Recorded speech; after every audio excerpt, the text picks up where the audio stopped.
The eviction notice felt like sandpaper against Tasha Bennett's fingers. She sat on the concrete steps outside her apartment building, the rough surface cold beneath her jeans despite the afternoon warmth. Three identical envelopes lay spread across her lap like accusations. Final notice, past due, eviction proceedings. The words blurred together as the sun beat down on her dark brown skin, making her squint against the glare. Her phone screen showed the truth in brutal numbers. Checking account balance, $17. Her mother's medical bills, $43,000. And tomorrow, she would have nowhere to live. Tasha pressed her palms against her eyes, willing herself not to cry in public. She had been strong through everything that had come before this moment. Strong when her mother collapsed at work and the ambulance took her away. Strong when the diagnosis came back and the treatments began. Strong when she lost her job at the bookstore after taking too many days off for hospital visits. Strong when she sold her car to pay for medications. Strong when her laptop went next. Then her grandmother's jewelry, each piece a small heartbreak. But sitting here now with everything crumbling around her, she felt the cracks spreading through her resolve like ice breaking across a frozen lake. Her phone buzzed. Another creditor. She watched it ring, the vibration traveling through her palm, then let it go to voicemail. What was the point of answering? She had nothing to give them. No promises left to make, no plans left to offer. The street around her moved with typical Tuesday afternoon energy. People walked past with grocery bags hanging from their arms, dogs on leashes, coffee cups in hand. They had homes to return to. They had tomorrow figured out. They belonged to a world that made sense. Tasha pulled her green cardigan tighter around her shoulders. Even though the temperature was warm, the cardigan had been her mother's. It still smelled faintly of lavender perfume, and wearing it made her feel less alone. Her mother was recovering now, thank God, but the bills remained. The consequences remained. The impossible situation remained. A shadow fell across her lap. Tasha looked up, squinting against the sun behind the figure standing before her. The man was tall and broad-shouldered, wearing a dark suit that looked like it had been made specifically for his frame. He had olive skin and close-cropped, dark hair touched with gray at the temples. His face was angular, handsome in a severe way, with eyes that seemed to take in her entire situation with one glance. Behind him at the curb sat a black Maserati, its engine purring quietly. "I am sorry to bother you, miss," he said. His voice was low and careful, each word pronounced with subtle precision. There was an accent there, faint but present. Italian, maybe. "My name is Luca Moretti. I know this will sound strange, but I have been looking for someone, and I think you might be able to help me." Tasha gathered her papers quickly, embarrassment flooding through her. A man in a suit that probably cost more than her monthly rent, standing over her while she sat on concrete steps with eviction notices. She must look pathetic. "I'm not interested in whatever you're selling," she said, standing up. Her legs felt unsteady. When had she last eaten? "I don't have any money." "I am not selling anything," Luca said. He pulled a card from his inside jacket pocket and held it out. "I am offering help." Tasha took the card reluctantly. It was heavy cardstock, simple black printing. Just a name and a phone number. No company, no title. Nothing that explained who this man was or what he wanted. "Help with what?" she asked. Luca glanced at the papers in her hands, then met her eyes again.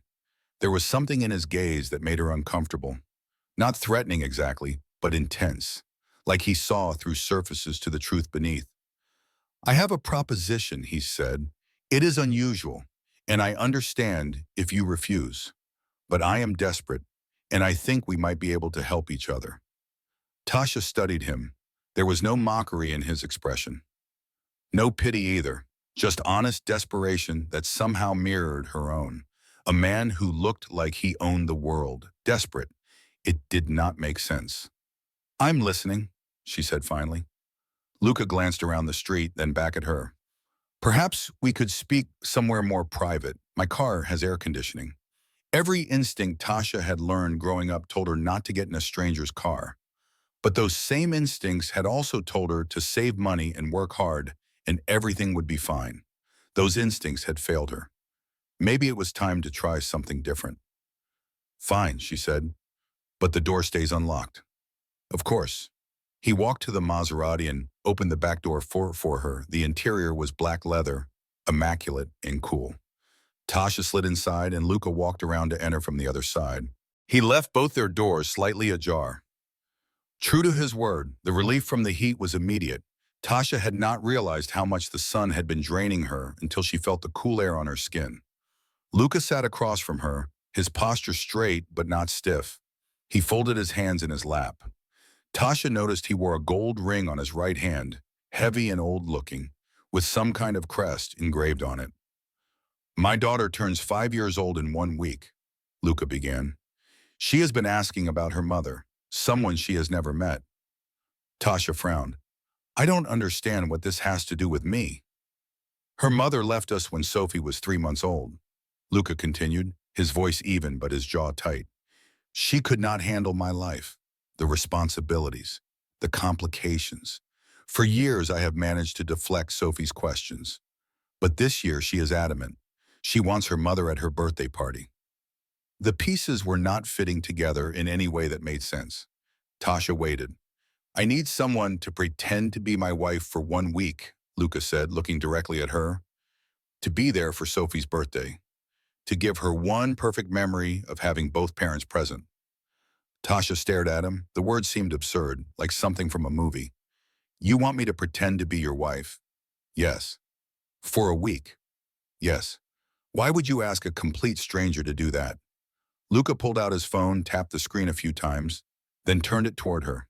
The photo showed Tasha from 2 years ago. She was at the park near her old apartment, wearing a bright blue dress, her natural hair in twists. She was smiling at something off camera. She barely recognized that version of herself. That woman had looked happy. "Sophie saw you," Luca said. "3 days ago at the cafe shop across this street. You walked past the window.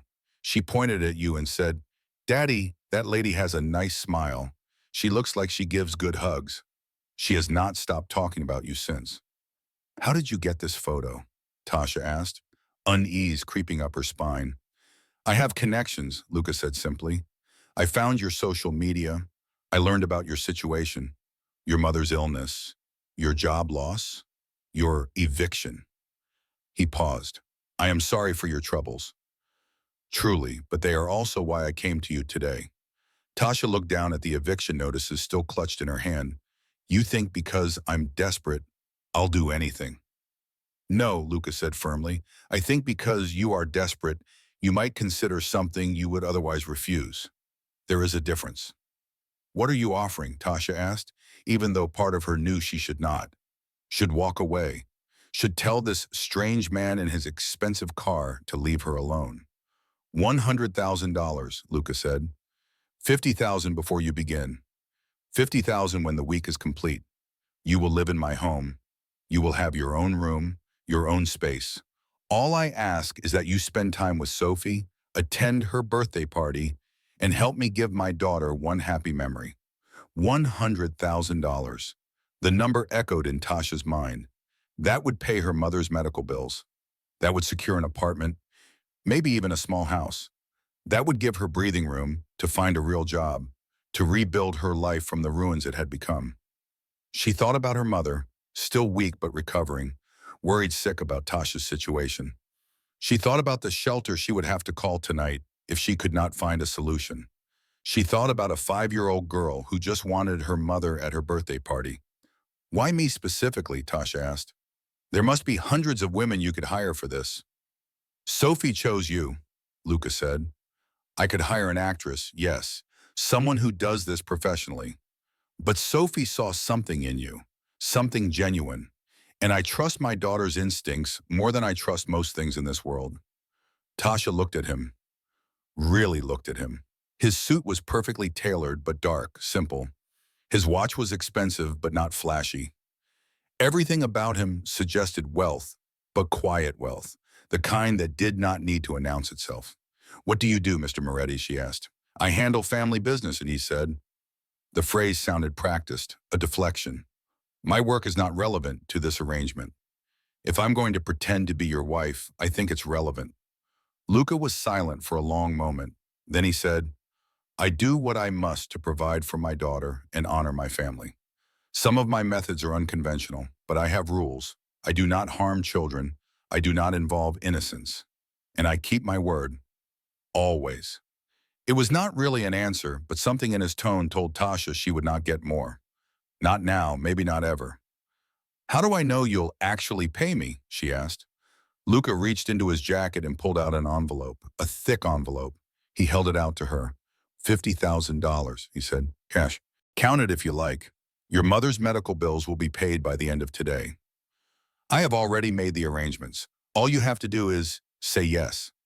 Tasha took the envelope with shaking hands. It was heavy, real. She opened it and saw stacks of $100 bills, neatly bundled. She had never seen so much money in her life. I could just take this and run, she said, testing him. You could, Luca agreed, but you will not. You have a kind heart. I can see it. You would not steal from a man trying to make his daughter happy.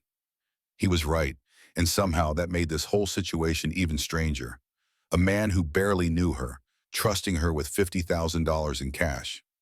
If I say yes, Tasha said slowly, when would I start? Today, Luca said. Right now, I will send someone to collect your belongings from your apartment. You will never have to see this building again if you do not wish to. Never have to come back to this place where she had cried herself to sleep for months. Never have to walk past the landlord who looked at her with disgust. Never have to explain to her neighbors why she was being evicted. Tasha looked out the window at the apartment building, then down at the money in her hands, then at Luca, this strange man offering her salvation wrapped in the strangest package imaginable. She knew what the smart thing was. She knew she should be more suspicious, should ask more questions, should protect herself. But kindness had always been her moifus, even when it hurt her. And right now she needed hope more than she needed safety. Yes, Tasha said. The word came out as barely more than a whisper. She cleared her throat and tried again. Yes, I'll do it. Relief washed over Luca's face, subtle but unmistakable. He reached forward and offered his hand. Tasha looked at it for a moment, strong, scarred across the knuckles. A working man's hand despite the expensive suit. She took it. His grip was firm and warm. Thank you, Luca said quietly. You have no idea what this means to me. Thank you, Tasha replied. You have no idea what this means to me either. Luca made a phone call in rapid Italian. Tasha caught only fragments. An address. Instructions. Someone named Rocco would handle it. When he ended the call, he looked at her again. Do you have a bag? Anything you need immediately? Tasha thought about her apartment, the few possessions she had left. Just some clothes, some photos, my mother's things. Rocco will bring everything, Luca assured her. If anything is forgotten, it can be retrieved later. He closed his door, then leaned forward and said something to the driver in Italian. The car pulled smoothly away from the curb. Tasha watched the apartment building recede in the window. Her home for 3 years, the place where everything had fallen apart. She felt something shift inside her as it disappeared from view. Not quite relief, not quite fear, something in between. Maybe it was hope, maybe it was just exhaustion.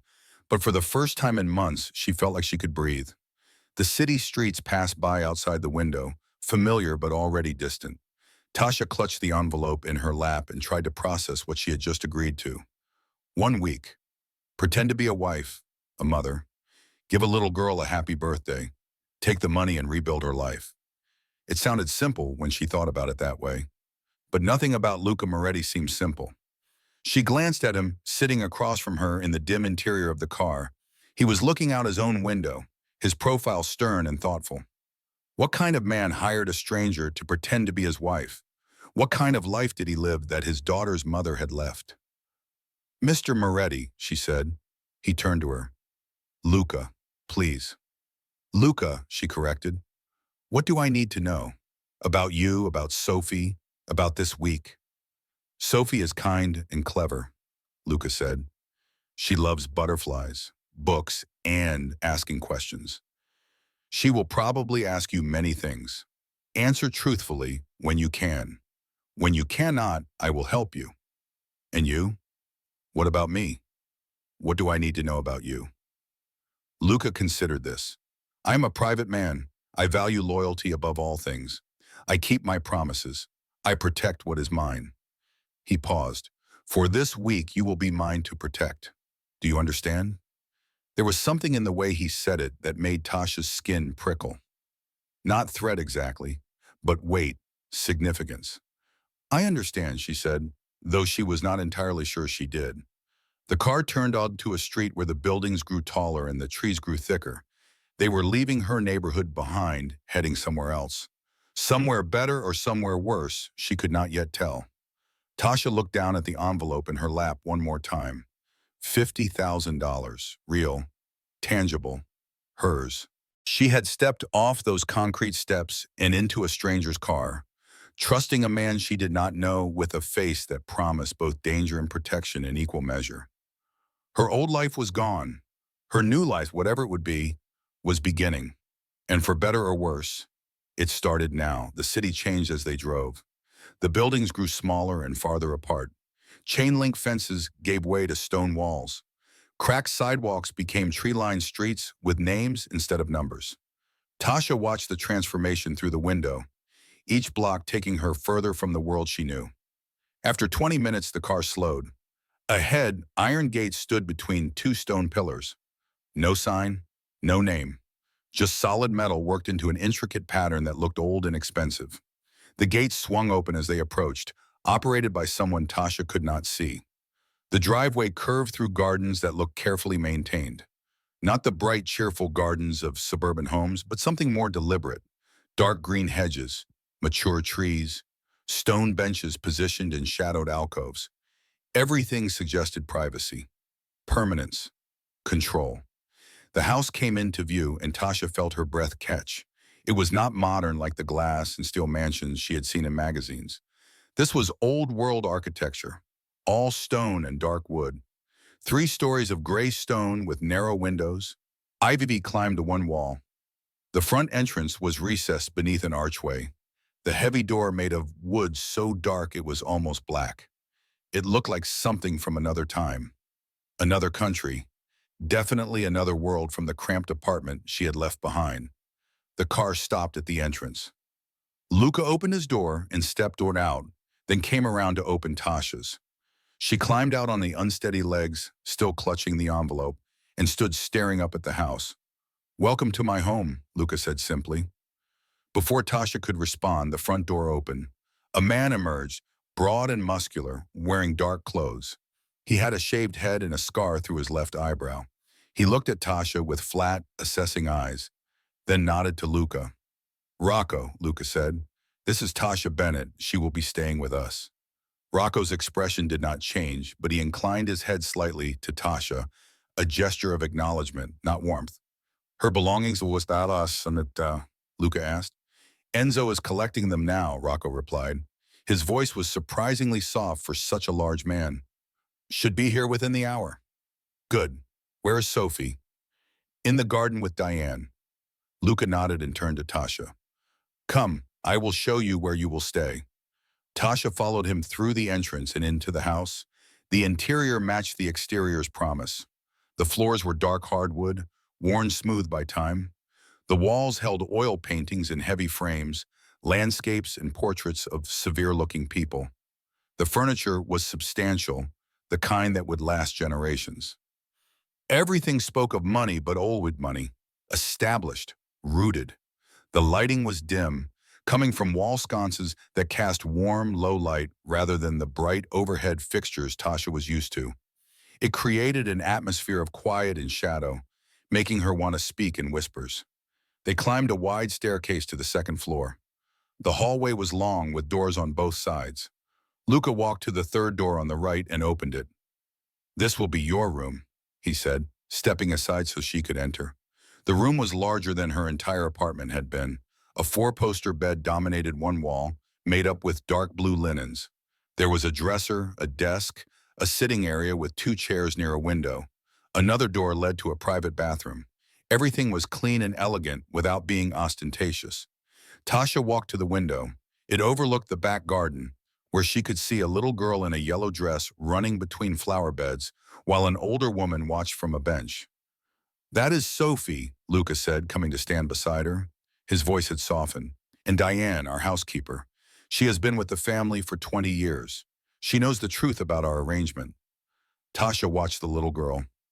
Even from here, she could see the joy in her movement, the carelessness of a child who felt safe and loved. She is beautiful, Tasha said quietly. She is everything, Luca replied. There was something in his voice that made Tasha look at him. His face had changed. The stern, controlled expression they had softened, just slightly, as he watched his daughter. Love was written there plainly, without defenses. Whatever else this man might be, he loved his child. That much was clear. I should explain the rules, Luca said, turning away from the window. The softness disappeared, replaced by businesslike efficiency. First, you are safe here. No one will touch you. No one will threaten you. You have my word. Okay, Tasha said. Second, do not ask me about my work. If you hear things, see things, forget them. They do not concern you. A chill went down Tasha's spine. What kind of things? The kind you are better off not knowing, Luca said. His eyes met hers, serious and direct.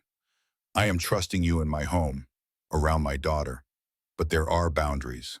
Respect them. Tasha nodded slowly. She wanted to ask more, but the look on his face told her not to push. Third, you may go anywhere in the house except my office. The door is marked. Do not enter. I understand. Fourth, if you leave the property, tell me or Rocco first. This is for your safety, not to control you. Safety from what? Luca's jaw tightened. I have enemies. It is unlikely they would bother you, but I do not take chances with people under my protection. The word enemies hung in the air between them. Tasha thought about the envelope of cash in her hands, about Rocco's flat, dangerous eyes, about the way Luca spoke in careful phrases that revealed nothing concrete. What exactly do you do, Luca? She asked. I told you, family business. That's not an answer. It is the only one you will get, Luca said, not unkindly but firmly, for your sake as much as mine. Ignorance is protection. He reached into his jacket and pulled out another envelope, this one thinner than the first. He held it out to her. Your mother's hospital bills, he said. Receipts showing they have been paid in full. Contact them if you wish to verify. Tasha took the envelope with trembling hands. She opened it and saw official letterhead, stamped paid, her mother's name at the top. $43,000 of debt erased. Tears stung her eyes. She had carried that weight for so long, it felt strange to be without it suddenly, like a physical burden lifted. Thank you, she whispered. You are doing me a greater service than you know, Luca said. This is simply fair compensation. There was a knock at the door. Rocco appeared in the doorway, a large suitcase in each hand. Her things, he said, setting them down just inside the room. That was fast, Tasha said, surprised. Enzo is efficient, Luca replied. Check that everything is there. If anything is missing, let me know. Rocco left as silently as he had arrived. Tasha opened the first suitcase and saw her clothes, her shoes, her few possessions all carefully packed. Her mother's cardigan lay on top, folded neatly. Whoever had packed this had taken care of it. The second suitcase held books, photos, personal items, everything from her apartment, or at least everything that mattered. How did they know what to take? Tasha asked. They took everything that was not furniture, Luca said simply. Tasha thought about strangers going through her apartment, packing her life into suitcases. It should have felt invasive, but instead it felt like rescue. I will let you settle in, Luca said. Unpack. Rest if you like. Come down when you are ready. Sophie is eager to meet you. He moved toward the door, then paused and looked back. Tasha, he said, I meant what I said. You are safe here. Whatever you might think of me or my life, I keep my family protected. For this week, you are family. Remember that. Then he was gone, closing the door quietly behind him. Tasha stood alone in the beautiful room, surrounded by her meager possessions, holding envelopes that represented more money than she had ever had. She walked to the window again and looked out at the garden, at Sophie still playing, at the high stone walls that surrounded the property. Safe, Luca had said, but safe from what? She thought about his words, his enemies, his work that she should not ask about. The way Rocco looked like he could break someone in half without raising his pulse. The house that felt more like a fortress than a home. What had she walked into? But then she looked at the paid hospital bills, at the $50,000 in cash, at the bedroom that was hers, even if just for a week, at the little girl in the garden who needed a mother, even a pretend one. She had made her choice. There was no going back now. Tasha began to unpack her suitcases, hanging her simple clothes in the enormous closet, arranging her few books on the empty shelves. It did not take long. Her entire life fit into 2 suitcases with room to spare. When she finished, she washed her face in the marble bathroom, changed into a clean shirt, and stood at the mirror. The woman looking back at her had the same face, but everything else was different. Different room, different circumstances, different future.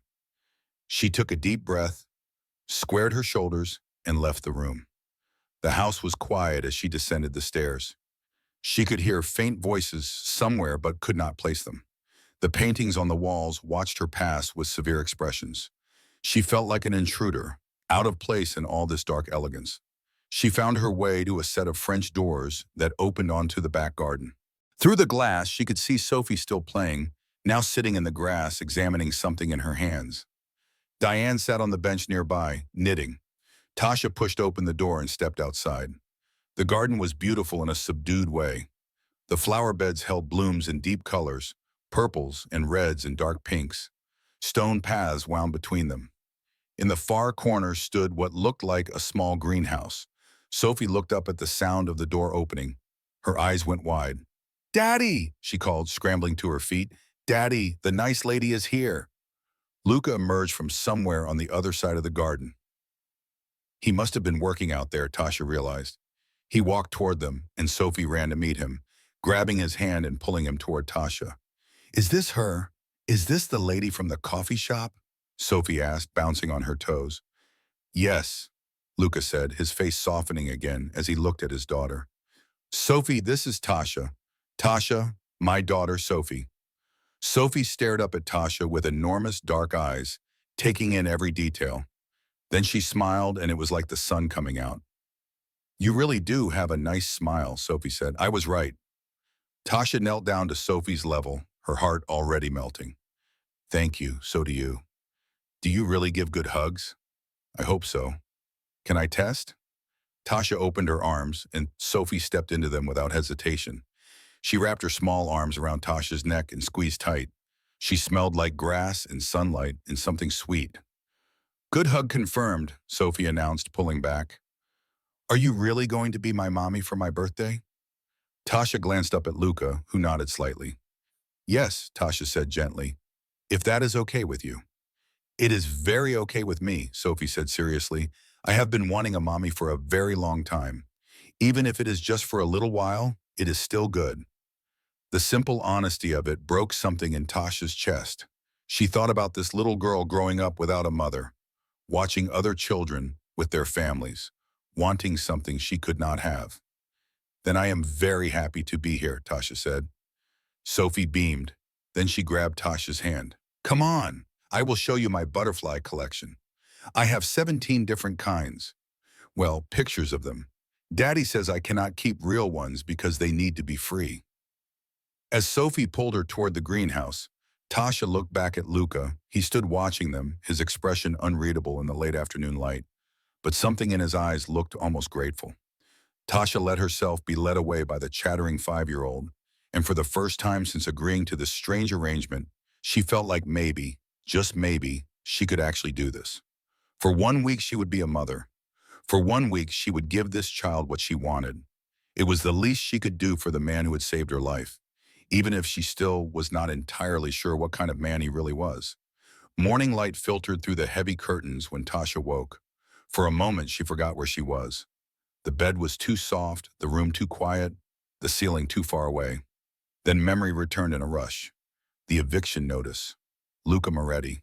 The mansion. Sophie.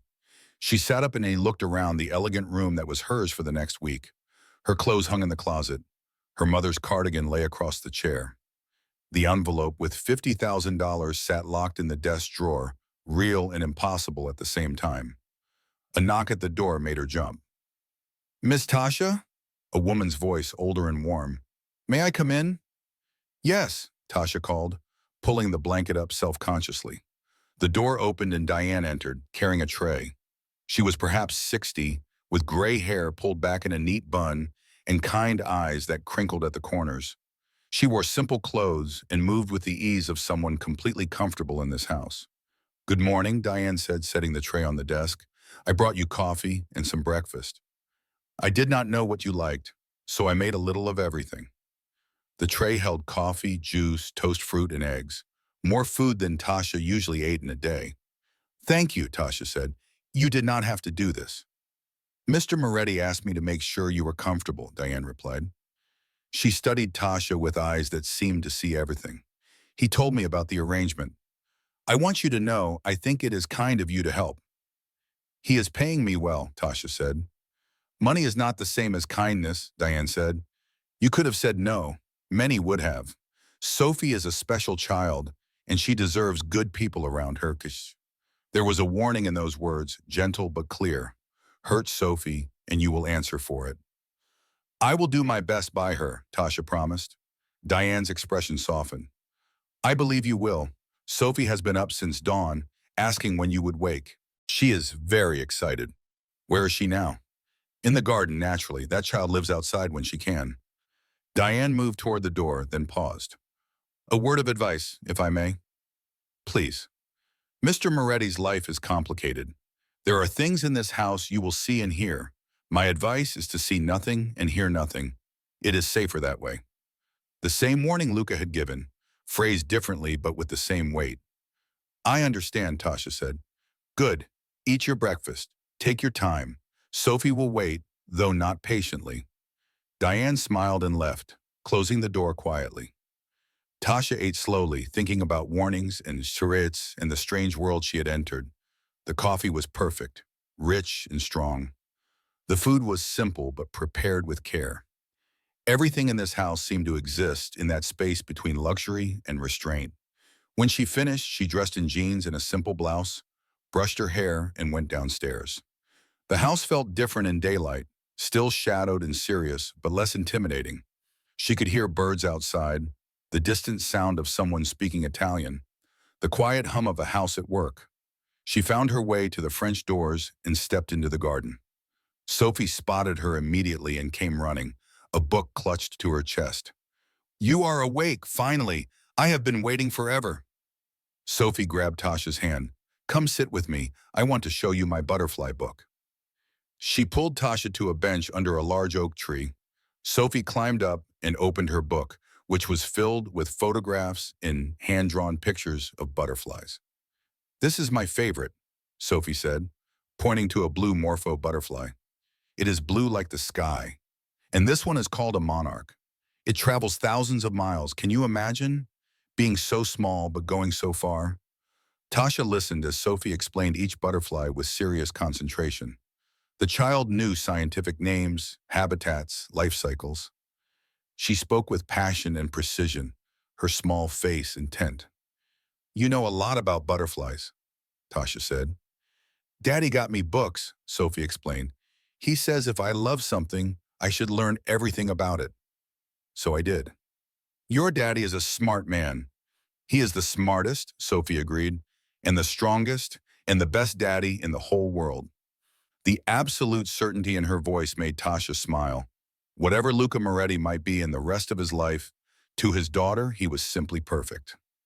"Sophie," Tasha said carefully, "can I ask you something?" "Okay. Why did you want a mommy for your birthday?" Sophie closed her book and looked down at it, tracing the butterfly on the cover with one finger. "All the other kids at school have mommies," she said quietly. "When they talk about their mommies, I do not have anything to say. And sometimes when I am sad or scared, I want someone who is not daddy. Not because daddy is not good, but because he is daddy. Does that make sense?" "It makes perfect sense," Tasha said softly. "Daddy tries to be everything," Sophie continued, "but he is busy. He has important work. And sometimes I see him sad, and I think maybe he is lonely too. So I thought if I had a mommy, even for a little while, maybe we would all be less lonely. The simple wisdom of it struck Tasha hard. This 5-year-old had wished for a mother not just for herself, but for her father too. You are very thoughtful, Tasha said. Daddy says I think too much for a little kid, Sophie said, but I cannot help it. My brain just works that way. A shadow fell across them. Luca stood there, 2 cups of coffee in hand. He offered one to Tasha. Thank you, she said, taking it. He sat on the bench beside her, and Sophie immediately climbed into his lap, still clutching her butterfly book. Have you been talking Tasha's ear off? Luca asked his daughter. Only a little bit, Sophie said. She asked about mommies. Luca glanced at Tasha over Sophie's head. His expression was carefully neutral. Sophie was explaining why she wanted a mother for her birthday, Tasha said. And what did you think of her reasons? Luca asked. I think she is very wise. Sophie beamed. See, Daddy, I told you she was nice. A phone rang. Luca pulled it from his pocket, glanced at the screen, and his jaw tightened. I need to take this, he said. He lifted Sophie gently and set her on the bench. Stay with Tasha. I will be back soon. He walked toward the house, already speaking in rapid Italian. Tasha watched him go, noting the change in his posture, the sharpness in his voice. Daddy has a lot of important calls, Sophie said matter-of-factly. Sometimes he has to leave in the middle of things, but he always comes back. Does that bother you? Sophie shrugged. It is just how things are. Diane says Daddy has big responsibilities. She says being important means you cannot always do what you want. Such mature words from such a small child. Tasha wondered what else Sophie had learned to accept as normal. They spent the morning together in the garden. Sophie showed Tasha her favorite places, the flowers she had planted, the spot where she had seen a real butterfly land once. They read books. They talked about everything and nothing. Sophie was bright and funny and surprisingly easy to be around. She asked questions constantly, but also knew how to be quiet, content to simply sit together. Around noon, Diane brought lunch to the garden. Sandwiches and fruit and lemonade. They ate on a blanket spread on the grass, and Sophie told elaborate stories about the butterflies in her book, giving them names and personalities. Luca did not return. As the afternoon wore on, Tasha noticed Sophie glancing toward the house more frequently, her chatter slowing. Do you think Daddy is okay? Sophie asked finally. I'm sure he is fine, Tasha said. He is probably just busy with work. He promised we would practice my birthday speech, Sophie said, small and disappointed. What speech? I have to give a speech at my party. I wrote it myself, about butterflies and how they transform. Daddy said it was very good, but I need to practice saying it in front of people. I can listen to your speech if you want, Tasha offered. Sophie brightened. Really? Really? Sophie ran to get her notebook, and for the next hour, Tasha listened as the little girl practiced her speech. It was charming and surprisingly poetic, about how butterflies started as caterpillars and became something beautiful through transformation. That was wonderful, Tasha said when Sophie finished. You are going to do great at your party. Do you really think so? I know so. Sophie hugged her suddenly, fiercely. I am glad you are here, she whispered. Tasha hugged her back, feeling something shift in her chest. This was not pretend anymore. This child's happiness mattered to her. Really mattered. When they finally went inside, the sun was setting. Diane was preparing dinner in the kitchen. There was still no sign of Luca. Where is Mr. Moretti? Tasha asked. He had to go out, Diane said carefully. He will be back later. Something in her tone suggested not to ask more. Tasha remembered the warnings. See nothing, hear nothing. After dinner, Tasha helped Sophie with her bath and pajamas. The child's bedroom was on the same floor as Tasha's, decorated with butterflies and books. It felt warm and safe, a child's room in every way. Will you read to me? Sophie asked, climbing into bed. Tasha read 3 books, then sat with Sophie as she drifted towards sleep. Tasha? Sophie murmured, her eyes already closing. Yes? Thank you for practicing with me today. You are very welcome. Will you still be here tomorrow? I will be here every day this week, Tasha promised. Good, Sophie sighed. That is very good. Tasha sat there until Sophie's breathing evened out in sleep. Then she turned off the light and slipped from the room.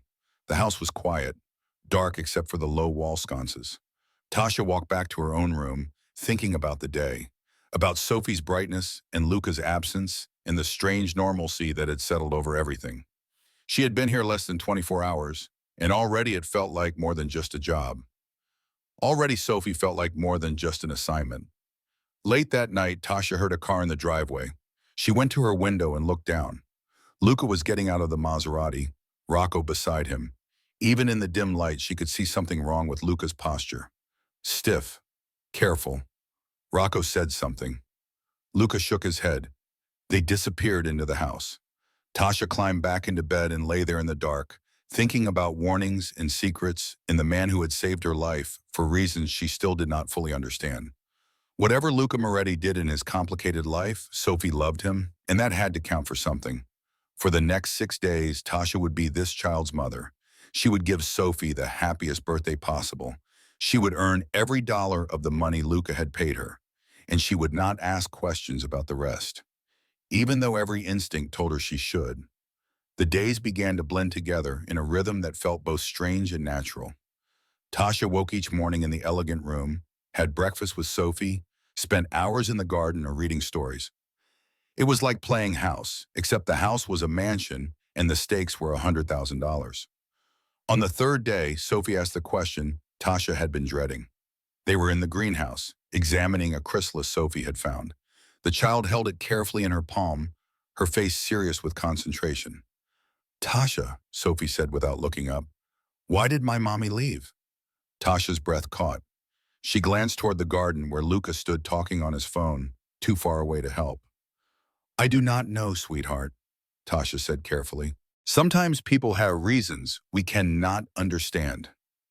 Was it because of me? Sophie's voice was very small.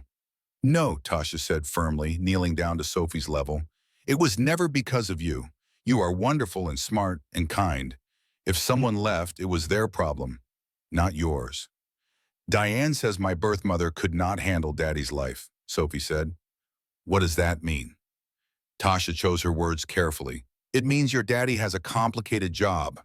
Some people are not strong enough for complicated things. But you know what? That means she missed out on knowing an amazing little girl. Sophie was quiet for a moment, still looking at the chrysalis. Do you think she ever thinks about me?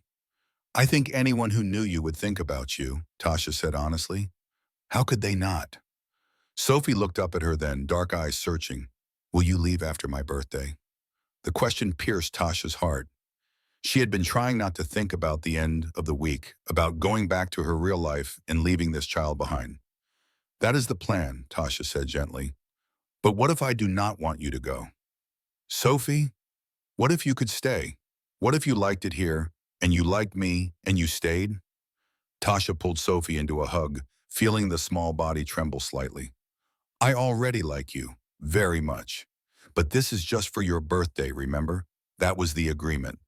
Agreements can change, Sophie said stubbornly. Daddy changes agreements all the time in his work. This is different. Why not, Ma? Because I am being paid to pretend. Because your father is a stranger who frightens me. Because this is not real and I cannot let myself forget that. But she could not say any of those things to a 5-year-old who just wanted to be loved. Let us not worry about after, Tasha said instead. Let us just enjoy now, okay? Sophie nodded against her shoulder, but did not look convinced. That evening, after Sophie was in bed, Tasha found herself restless. She wandered the first floor of the house, looking at paintings, running her fingers along furniture that was probably older than she was. She found Luca in a room she had not entered before. The door was open, revealing a study with dark wood paneling and floor-to-ceiling bookshelves. He sat behind a massive desk, papers spread before him, a glass of amber liquid at his elbow. He looked up as she hesitated in the doorway. I am sorry, Tasha said. I did not mean to disturb you. You are not disturbing me, Luca said. He gestured to a chair across from his desk. Come in if you like. Tasha entered slowly. The room smelled of leather and old paper and something else. Cigar smoke, maybe, though she did not see any cigars. Photographs lined one shelf. Luca as a younger man with an older couple who must have been his parents. Luca holding a baby Sophie. A family portrait that looked very old. Men in suits standing formally. How is Sophie? Luca asked. She asked about her mother today, Tasha said, sitting down. Luca's expression tightened. What did she ask? Why her mother left, if it was because of her. What did you tell her? That it was never her fault, that some people are not strong enough for complicated lives. Luca nodded slowly. That is true enough. He took a sip from his glass. Her mother was very young when we met, 23.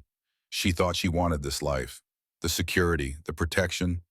But when Sophie came, she realized what it truly meant.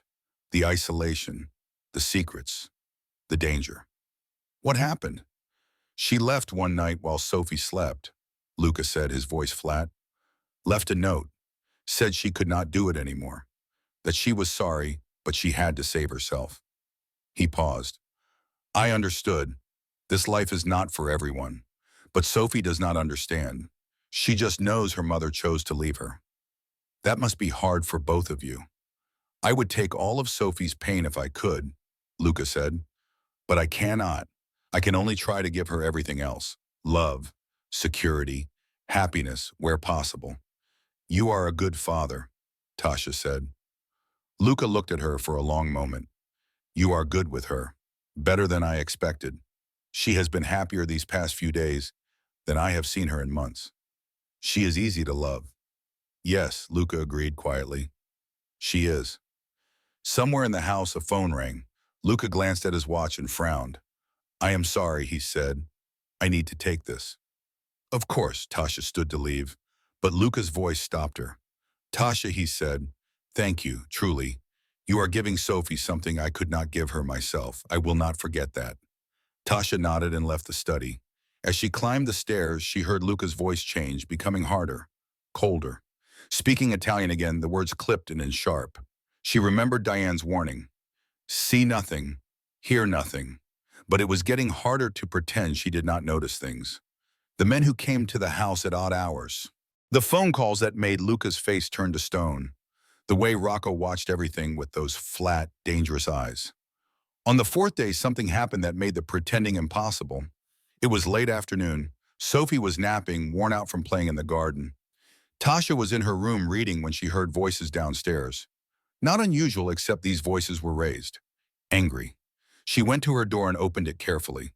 3 men stood in the entrance hall with Rocco and another guard she did not know.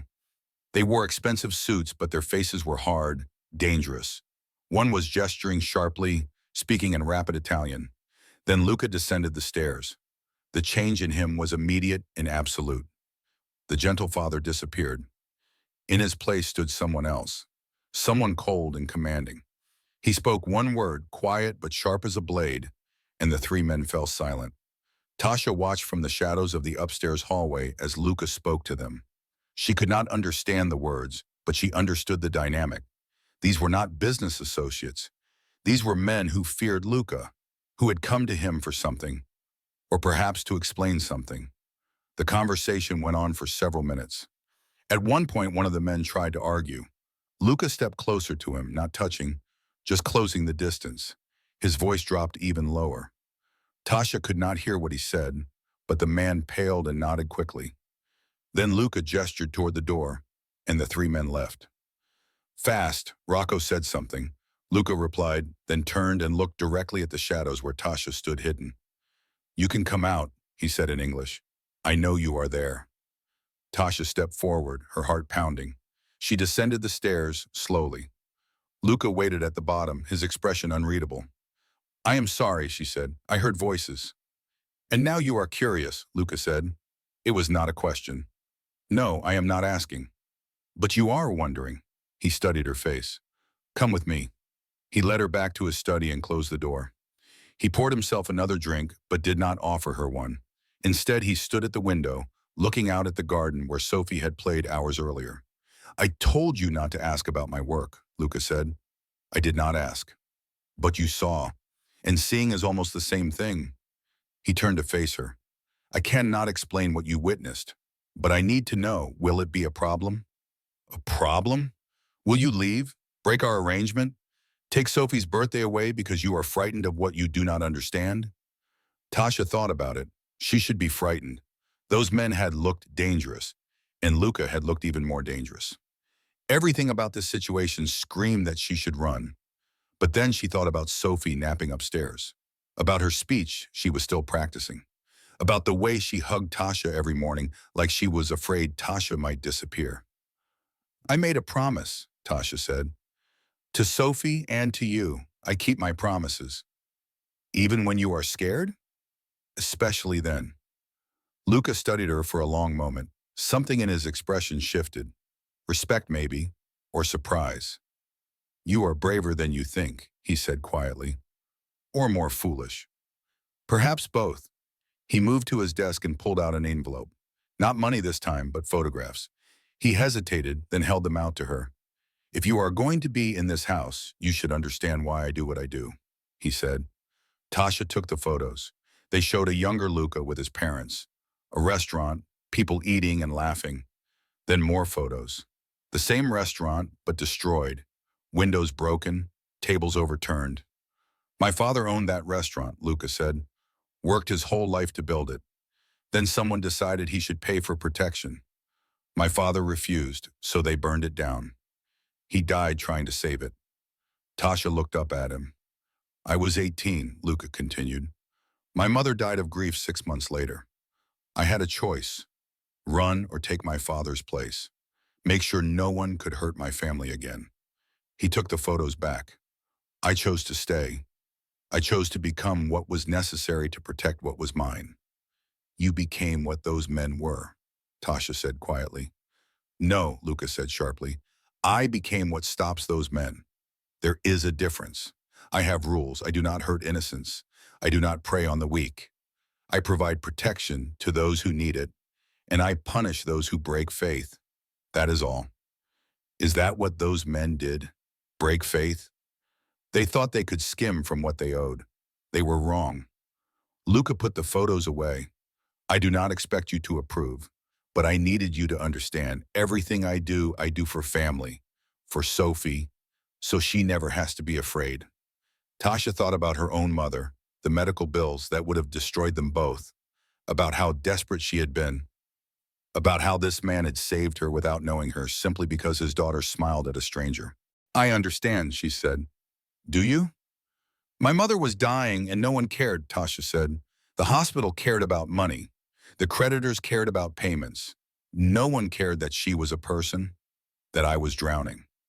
Then you appeared and fixed everything because your daughter needed something new. So yes, I understand doing what is necessary for family." Luca looked at her with something like surprise. "You truly do."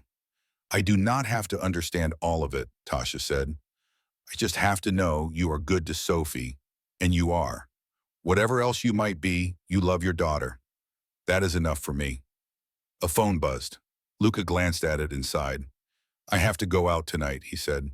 "There is a situation that needs handling. I will not be back until very late."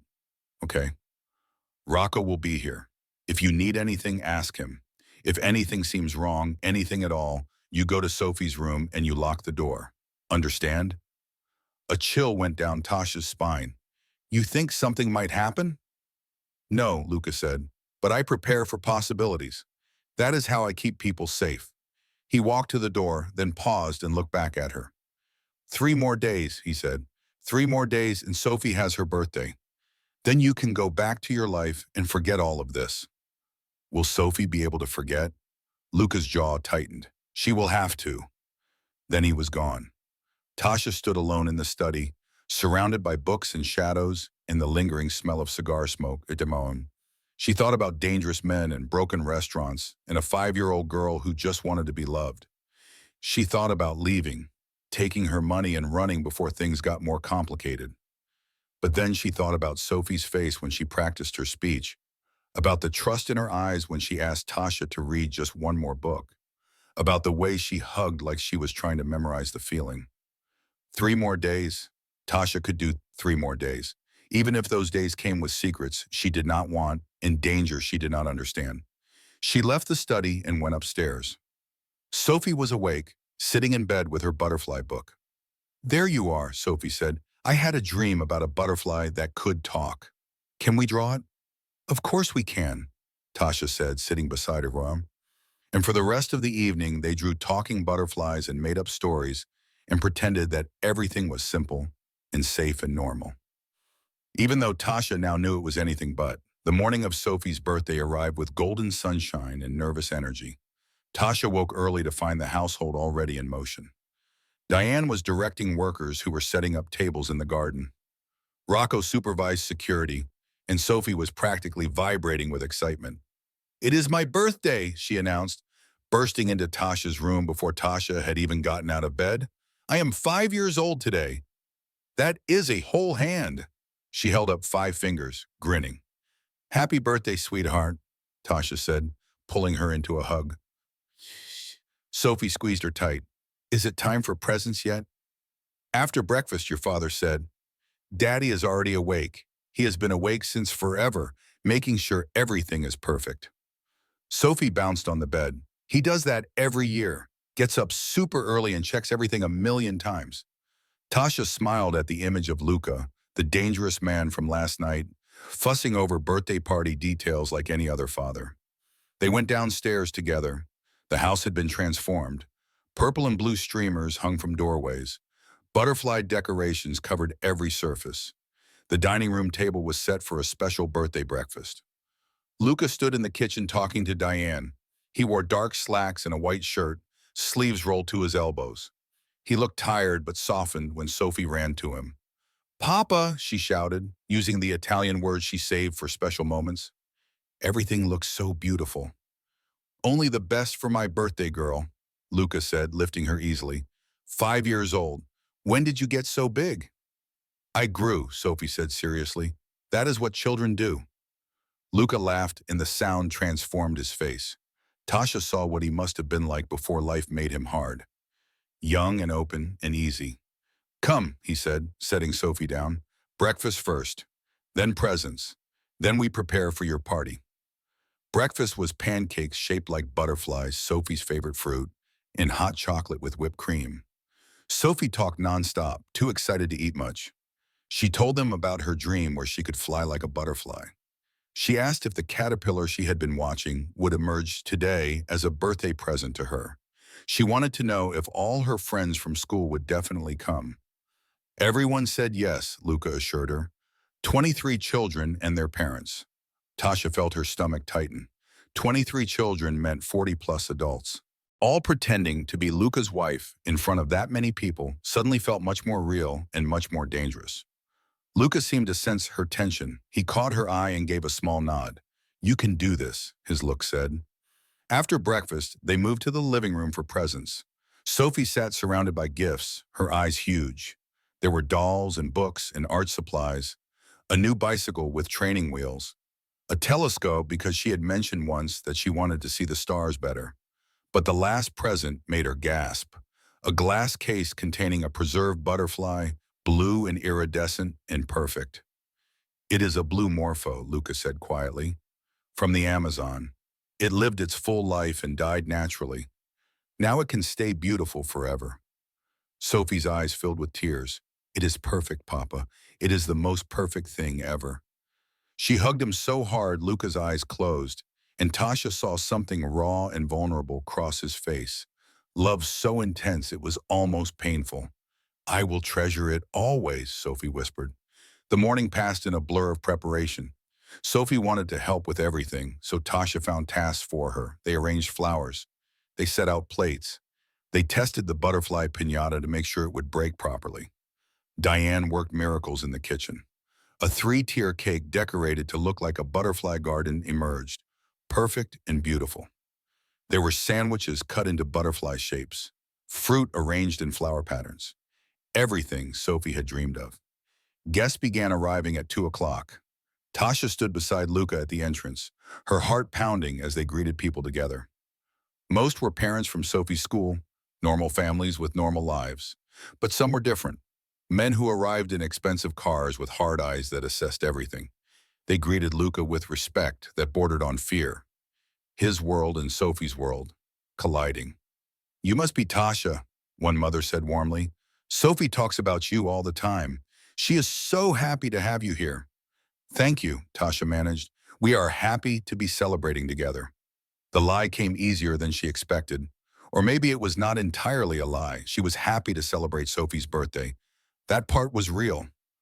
Luca's hand settled on her lower back, light but possessive, playing the role of devoted husband. His touch sent an unexpected shiver through her. "Shall we?" he murmured, gesturing toward the garden where children were already running wild. The party was chaos in the best way. Children played games, chased each other through the garden, screamed with delight when the piñata broke and candy rained down. Sophie was at the center of it all, radiant with joy. Tasha found herself relaxing despite her nerves. Parents chatted with her easily, asking how long she and Luca had been together, how they met. She stuck to vague answers that Luca had coached her on. They met through mutual friends. It was love at first sight. They kept things quiet at first because of his work. Half-truths wrapped around lies, wrapped around one actual truth. Watching Sophie, Tasha felt genuine affection.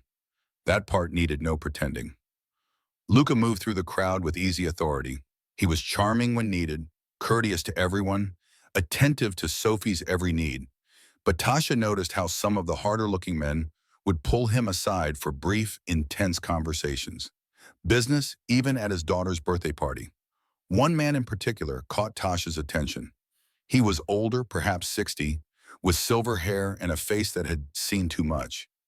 He arrived late without family, and Luca's whole posture changed when he saw him. They spoke in a corner of the garden, voices too low to carry. The man handed Luca something small that disappeared into Luca's pocket. Then he left without saying goodbye to Sophie, without eating cake, without pretending this was anything other than what it was. Tasha looked away quickly when Luca glanced in her direction. See nothing, hear nothing. "Mommy!" Sophie's voice cut through her thoughts. "It is time for my speech." Tasha's heart clenched at the word mommy, said so naturally, as if it were true. Everyone gathered around as Sophie stood on a small platform Luca had set up. She looked tiny up there but determined, her notebook clutched in both hands. "Thank you everyone for coming to my birthday," Sophie began, her voice clear and strong.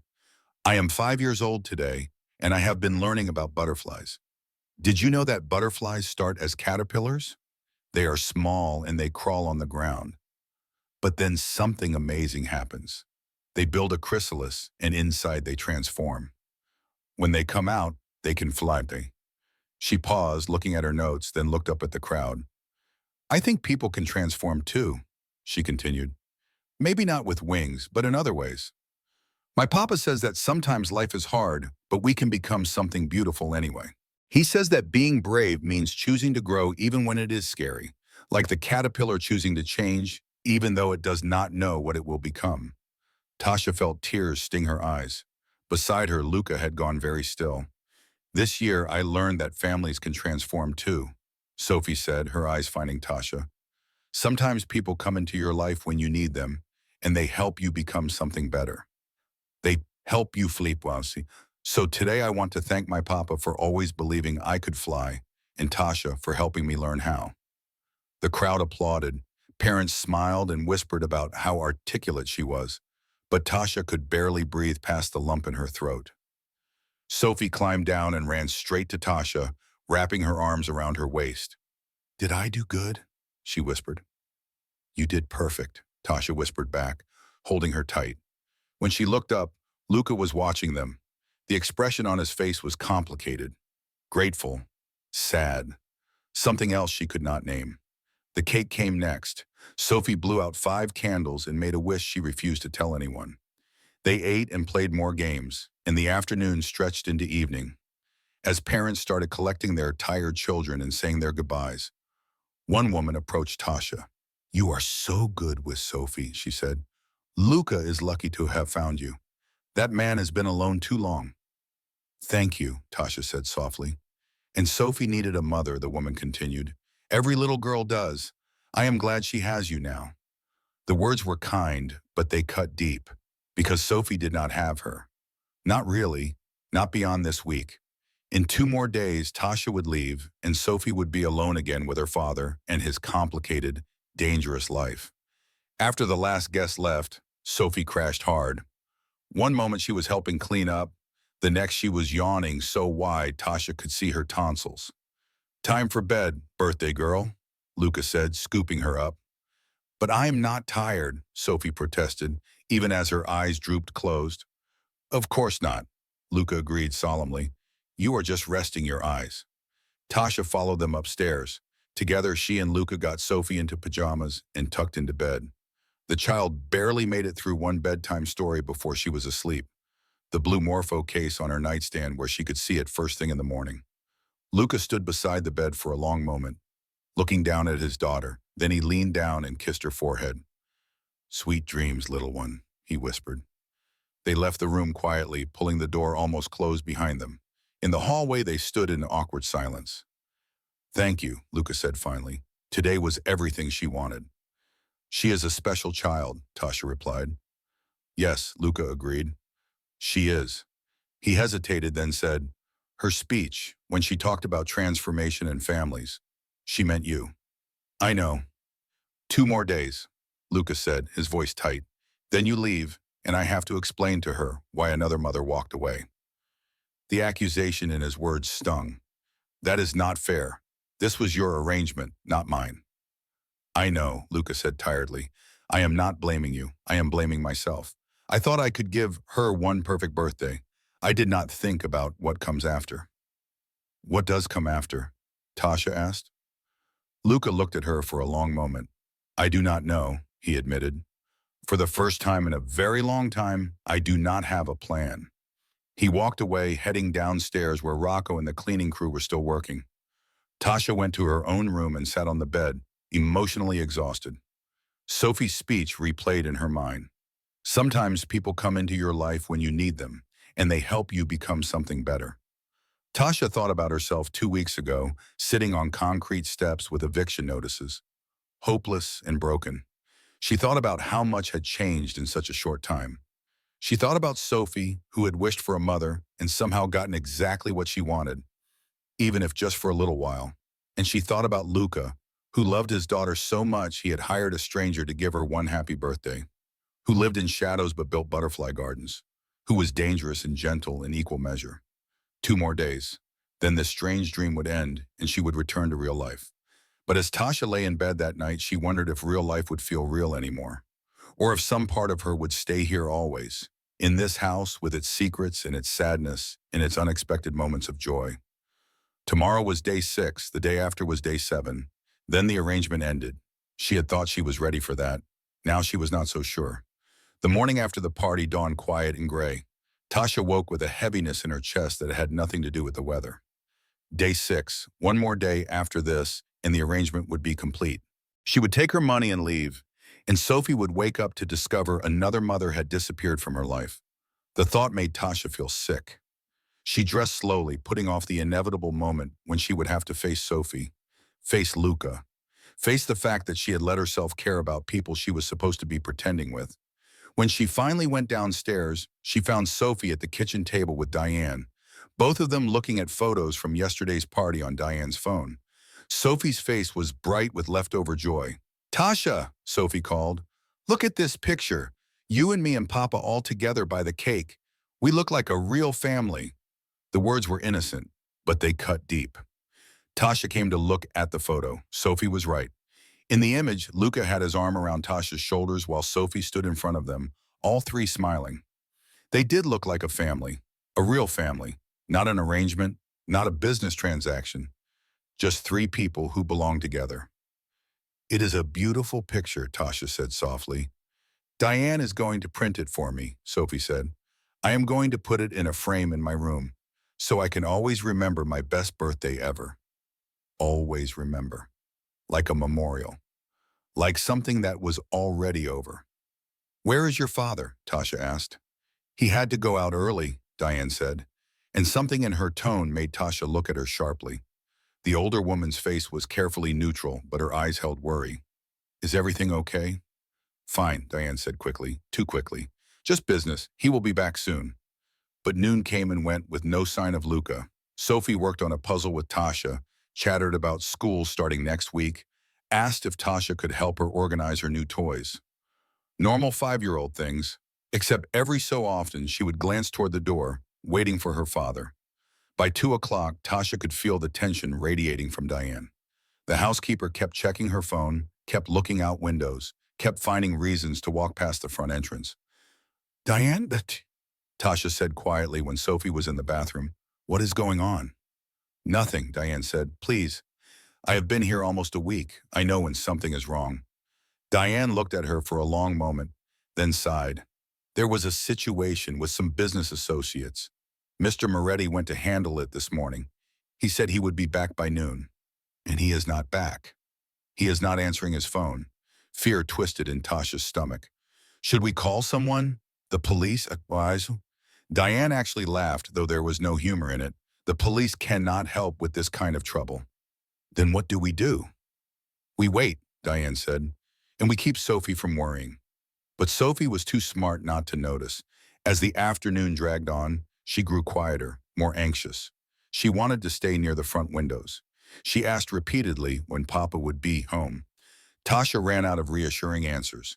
At 4 o'clock, Rocco appeared. His face was grim. Mr. Moretti called, well, he said. He will be delayed. He asked me to tell Sophie he is sorry he is missing dinner. Is he safe? Tasha asked. Rocco's eyes flicked to her, assessing. He is handling things. That is all you need to know.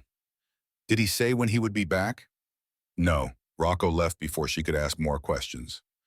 Tasha found Sophie curled up on the couch in the living room, hugging her butterfly book.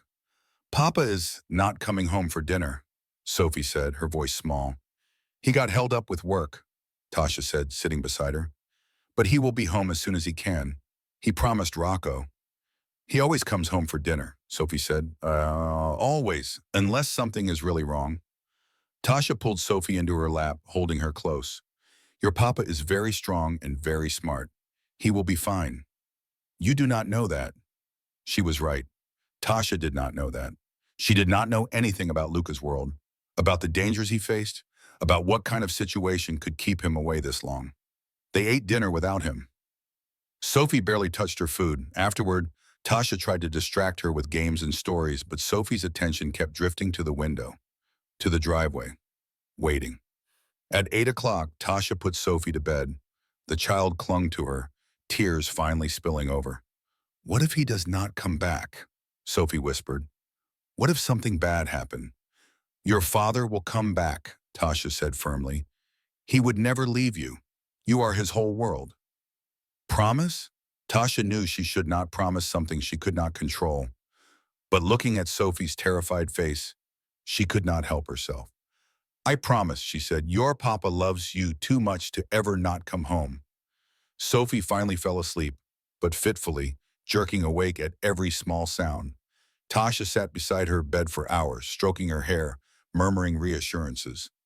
When Sophie was truly asleep, Tasha went downstairs. The house felt emptier without Luca's presence. Bigger, colder. She found Diane in the kitchen, drinking tea and staring at nothing. Still no word? Tasha asked. Diane shook her head. Rocco went to help. He said if we do not hear anything by midnight, we should assume the worst. Assume the worst, Tasha repeated. What does that mean? It means Mr. Moretti might not come home tonight, Diane said quietly. It means Sophie might wake up tomorrow with just us. Tasha sat down heavily. This is his life. This is what he does. Yes, Diane said, and Sophie has learned to live with it. But it never gets easier, especially not for a child. How do you stand it? Tasha asked. 20 years, you said. 20 years of watching him risk himself? Because he is a good man, Diane said simply. He does not do what he does for power or money. He does it because his father could not protect his family, and Luca swore no one would hurt those he loves ever again. That includes me. That includes everyone who works for him. We are his family, and he keeps us safe, even when it costs him. Even when it might cost him his life, Tasha said. Even then. They sat in silence, waiting. Tasha thought about Luca's hands, scarred from work she did not understand, about his controlled voice and careful words, about the way he looked at Sophie like she was everything precious in the world. 10 o'clock passed. 11. Tasha could not sit still any longer. She went to Luca's study, needing to feel closer to him somehow. The room smelled like him, leather and smoke, and something else she could not name. She looked at the photographs on the shelf. Young Luca with his parents, baby Sophie, his family. She found herself standing at his desk, running her fingers over the dark wood. Papers were stacked neatly. A fountain pen lay beside them. Everything organized and controlled, just like the man himself. At 11:45, headlights swept through the window. Tasha ran to the front entrance, her heart pounding. A black car pulled up. The door opened and Luca climbed out, moving stiffly. Even from a distance, she could see the tension in his body, the exhaustion in his posture. Rocco was with him, supporting his arm. As they came into the light, Tasha saw why. Luca's shirt was torn at the shoulder. Dried blood darkened the fabric. His face was bruised along the jaw. "Oh my God," Tasha breathed. Luca looked up and saw her standing in the doorway. Surprise flickered across his face, followed by something else. "You should not see this," he said, his voice rough. "Too late," Tasha said. She moved forward, taking his other arm. "Come on, let us get you inside." Together, she and Rocco helped Luca into the house.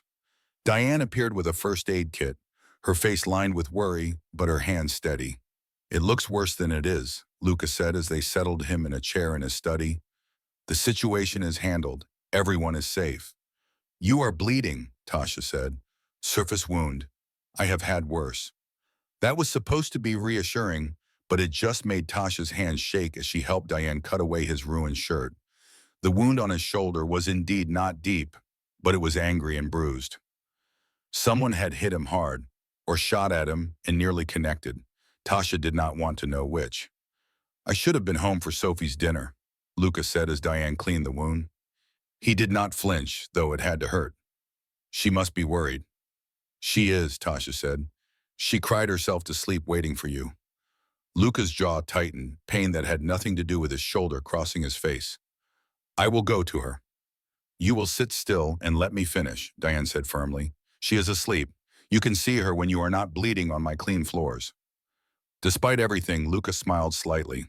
"Yes, Diane." It took 20 minutes to clean and bandage the wound properly. Rocco reported that the situation was truly resolved, that there would be no more trouble tonight. Then he left, and Diane went to dispose of the bloody cloths, leaving Tasha alone with Luca. He sat back in his chair, shirtless and bandaged, looking exhausted, but his eyes were clear as they found Tasha's face. "You were waiting for me," he said. "Sophie needed to know if you were coming home." "And you? Did you need to know?" Tasha thought about lying, then decided there had been enough pretending. "Yes, I needed to know." Luca studied her for a long moment. "You should not care," he said quietly. "You should take your money in 2 days and forget all of this. Forget me. Is that what you want?" "What I want does not matter.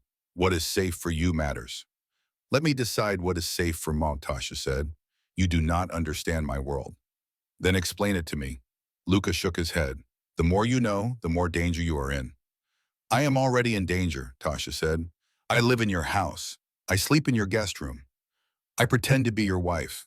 If your enemies wanted to hurt you through me, they already could." Luca's face went hard. "No one will hurt you. I would never allow it." "You cannot control everything," Tasha said. "Tonight proved that." "Tonight was different. Tonight was someone trying to take what is mine. I settled it. Permanently." The way he said permanently sent a chill down Tasha's spine. She did not ask what that meant, did not want to know. "Sophie needs you," Tasha said instead. "She needs you to come home, to be safe, to be here." "I know." "Then maybe you should think about that, about what you risk every time you go out to settle situations, about what it would do to her if you did not come back one night." Luca's expression turned pained. "You think I do not think about that? Every single day? But I have no choice. This is my life. This is what I am." "People can change," Tasha said. "Transform, like Sophie said, like butterflies." "Butterflies are born to transform," Luca said. "Men like me are born to do what must be done. There is no transformation for us, only duty." Tasha wanted to argue, but she could see the exhaustion in his eyes, the pain he was holding at bay. This was not the time. "Come on," she said, "and let us check on Sophie. She needs to see that you are home." They walked upstairs together. Luca moved carefully, favoring his injured shoulder. At Sophie's door, he paused and looked at Tasha. "Thank you," he said quietly, "for staying, for waiting, for caring about her." "It is not hard to care about Sophie," Tasha said. "She makes it easy." "And me?" Luca asked. "Do I make it easy?" Tasha looked at him, this complicated, dangerous man with his gentle hands and his wounded shoulder and his desperate love for his daughter. "No," she admitted. "You make it terrifying." Luca's mouth quirked in something almost like a smile. "Good. You should be terrified. It is smarter than whatever this is." He opened Sophie's door. The little girl was curled under her blankets, the blue Morpho case glinting in the moonlight from her window. Luca moved to her bedside and knelt down carefully. "Sophie," he whispered, "Papa is home." Ovi's eyes flew open. For a moment, she just stared as if not believing he was real. Then she threw her arms around his neck, sobbing. "I thought you were not coming back," she cried. "I thought something bad happened." "I am here," Luca murmured, holding her close with his good arm. "I am here, little one. I am sorry I scared you." "Do not ever do that again," Sophie demanded, her voice fierce despite the tears. "I will try my best. Promise me." Luca hesitated, and Tasha saw the war on his face, the desire to give his daughter the promise she needed versus the knowledge that he could not keep it. "I promise I will always fight to come home to you," he said finally. "Always." It was not quite what Sophie asked for, but she seemed to accept it. She clung to him, and he held her, rocking slightly. Tasha watched from the doorway, her heart aching. After a while, Sophie's grip loosened as sleep reclaimed her. Luca laid her back down gently, tucking the blankets around her. He stood there for a long moment watching her breathe. Then he turned and walked past Tasha into the hallway, closing the door softly behind him. They stood facing each other in the dim corridor. Tomorrow was day 7, the last day. Then Tasha would leave, and this strange chapter of all their lives would close. "I should go," Tasha said. "You need rest." "Wait," Luca said. He reached out and caught her hand, his fingers warm around hers. "Stay." "Stay?" "Not forever, I know you cannot. But tomorrow, one more day after this. Let Sophie have that. Let me have that." Tasha looked down at their joined hands. She should pull away. Should remind him this was business, just an arrangement. Should protect herself from whatever was growing between them. But she did not pull away. "Okay," she said. "One more day." Luca's fingers tightened around hers briefly, then released. "Thank you." He walked to his own room, moving like every step hurt. Tasha went to hers and lay in bed, staring at the ceiling. One more day. Then she would leave with her $100,000 and return to her real life. But as she finally drifted towards sleep, she could not shake the feeling that her real life was somehow here now. In this house with its secrets. With Sophie who needed her. With Luca who frightened and fascinated her in equal measure. One more day, then everything would change again. She just did not know if she was ready for it. The 7th day began with a sense of finality hanging in the air like morning mist. Tasha woke knowing this was her last full day in the Moretti house. Tomorrow morning, she would pack her things, accept the final payment, and return to her own life. The thought should have brought relief. Instead, it brought an ache she did not want to examine too closely. She found Luca already at the breakfast table, his shoulder bandaged beneath a fresh shirt. He looked tired but alert, sipping coffee and reading something on his phone. He glanced up when she entered. "Good morning," and he said, "How is it your shoulder?" "Fine, I have had worse." There was that phrase again. Tasha wondered how many times he had been hurt, how many scars he carried beneath his clothes. She wondered what it cost him to live this life, and if he ever wished he could be someone different. Sophie bounded in wearing her favorite butterfly pajamas, still half asleep but smiling. She climbed into Luca's lap carefully, mindful of his injury even in her drowsy state. "Morning, Papa," she mumbled. "Morning, Tasha." "Good morning, sweetheart," Tasha said, pouring herself coffee. They ate breakfast together, the three of them, and it felt painfully normal, like any family on any morning. Sophie chattered about wanting to check on her caterpillar. Luca reminded her about a dentist appointment next week.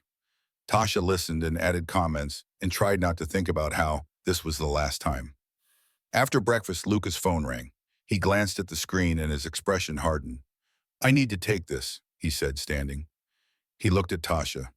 Could you stay with Sophie today? I have things to handle. Of course, Tasha said, even as worry twisted in her stomach. More situations, more danger, more reasons he might not come home. Luca disappeared into his study. Tasha helped Sophie get dressed, and they went to the garden to check on the chrysalis. It still had not emerged, much to Sophie's disappointment.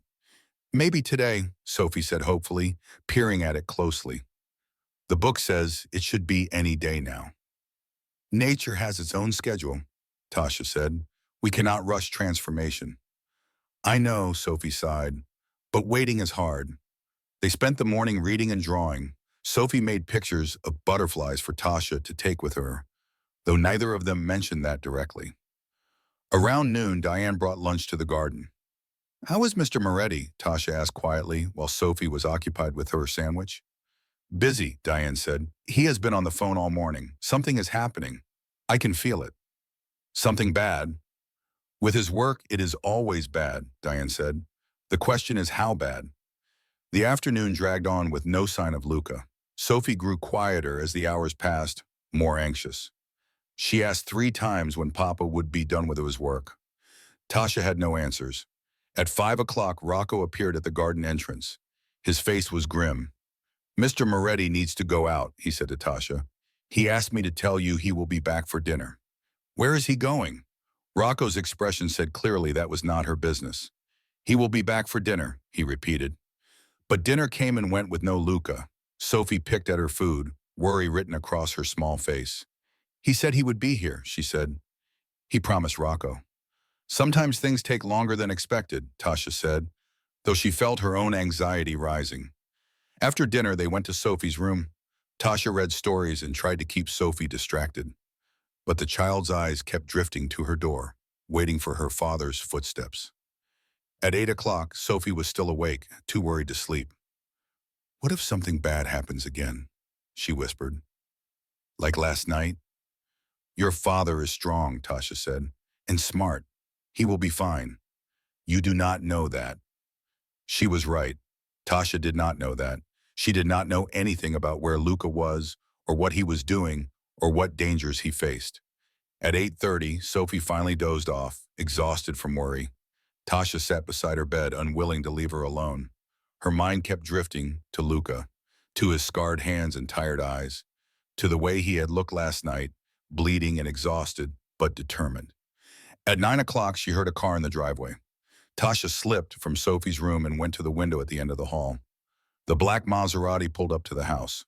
Luca got out, and even from this distance, she could see something was wrong. He moved stiffly, one hand pressed to his ribs. Rocco was with him, and another man she did not recognize. They spoke briefly, then the other man left. Rocco helped Luca toward the entrance. Tasha ran downstairs and met them at the door. Luca's face was pale, his jaw tight with pain. His knuckles were split and bleeding. His shirt was torn at the side, and when he moved, she saw him wince. What happened? Tasha demanded. Nothing, Luca said through gritted teeth. Just business. That is not nothing, Tasha said. Whoa, Rocco, what happened? Rocco looked at Luca, waiting for permission. Luca gave a small nod. There was a disagreement, Rocco said carefully. About territory. It got physical. Mr. Moretti handled it. Handled it by getting hurt, Tasha said angrily. She took Luca's arm. Come on, study. Now, Diane appeared with the first aid kit again. Together, they got Luca into his study and into a chair. This time when they removed his shirt, Tasha saw the full extent of the damage. His ribs were already bruising purple and black. His knuckles were raw. A cut along his collarbone still seeped blood. You need a doctor, Tasha said. No doctors, Luca said. Diane can handle it. Your ribs could be broken. They are bruised. I have had broken ribs before. This is not that. Tasha wanted to scream at him, at his casual acceptance of violence, at the way he spoke about injuries like they were ordinary, at the fact that he kept putting himself in danger while his daughter waited at home, terrified. But she did not scream. Instead, she helped Diane clean the wounds, her hands shaking with anger and fear. This is insane, Tasha said as she worked. You have a daughter who needs you. You cannot keep doing this. I do what I must, Luca said. His voice was strained but steady. No, you do what you choose. There is a difference. You do not understand. Then make me understand, Tasha said, looking up at him. Explain to me why you keep risking your life, why you come home bleeding, why you put Sophie through this worry over and over. Luca was quiet for a long moment. Diane finished bandaging his ribs and silently left the room, giving them privacy. Do you know what my father's last words to me were? Luca finally said. He was lying in the rubble of his restaurant, dying, and he looked at me and said, protect the family, whatever it costs. So you became this, Tasha said. You became dangerous. I became what was necessary, Luca corrected. I took my father's place. I built power. I made sure no one could hurt us again. And it worked. Sophie has never gone hungry.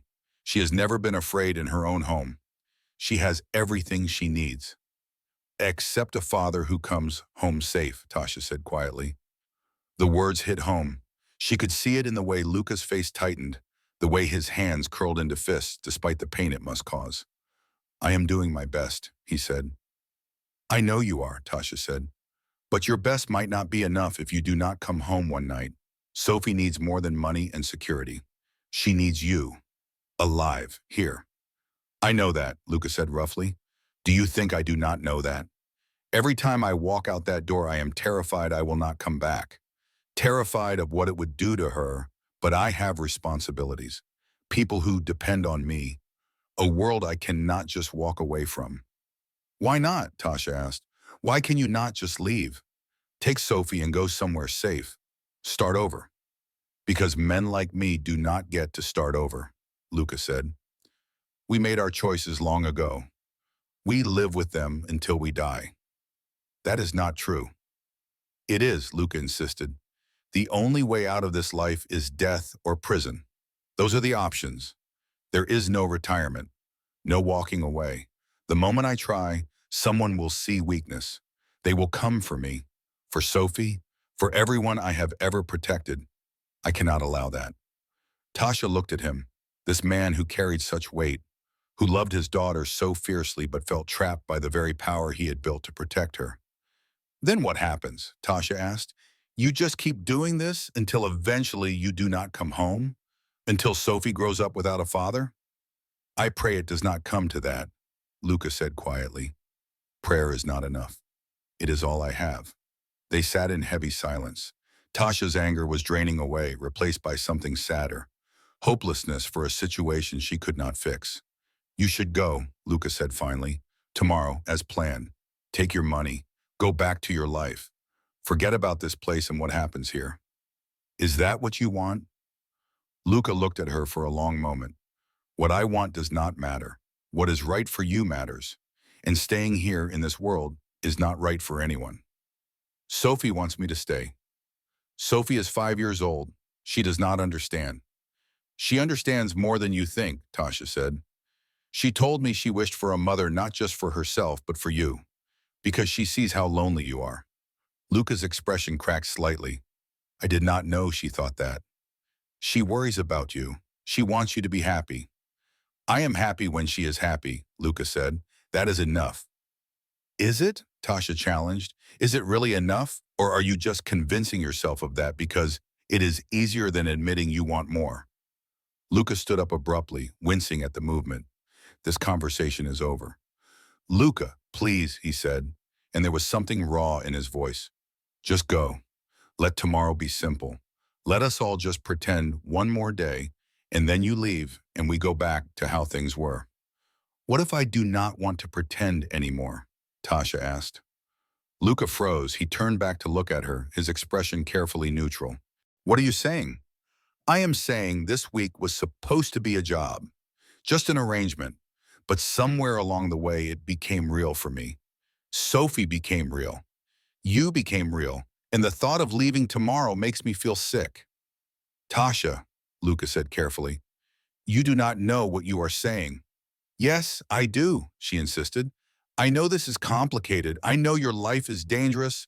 I know I should be smart and take my money and run, but I cannot stop thinking about Sophie waking up tomorrow to find me gone.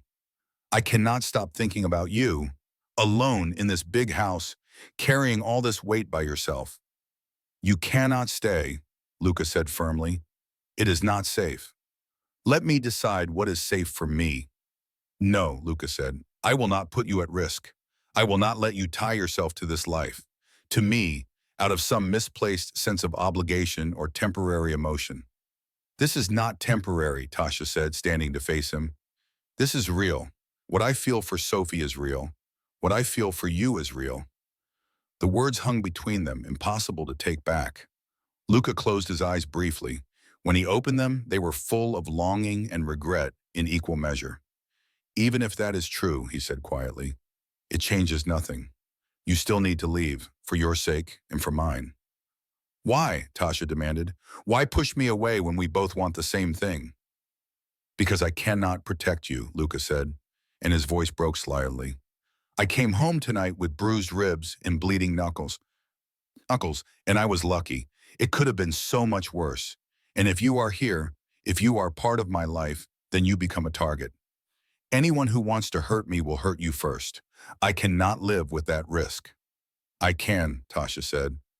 Well, I cannot, Luca said sharply. I already failed one woman. Sophie's mother left because I could not keep her safe enough, could not give her a normal enough life. I will not fail another. I will not watch you slowly break under the weight of this world. I will not see fear in your eyes every time I leave. I will not make you into what I almost made her. I am not her, Tasha said. I am stronger than you think. I do not doubt your strength, Luca said. I doubt my own. I doubt my ability to keep you safe and sane and whole in this life.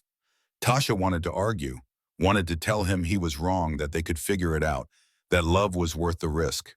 But looking at his face, at the exhaustion and fear and desperate hope barely contained there, she realized this was not a decision she could make alone. This had to be his choice too. Tomorrow, she said finally.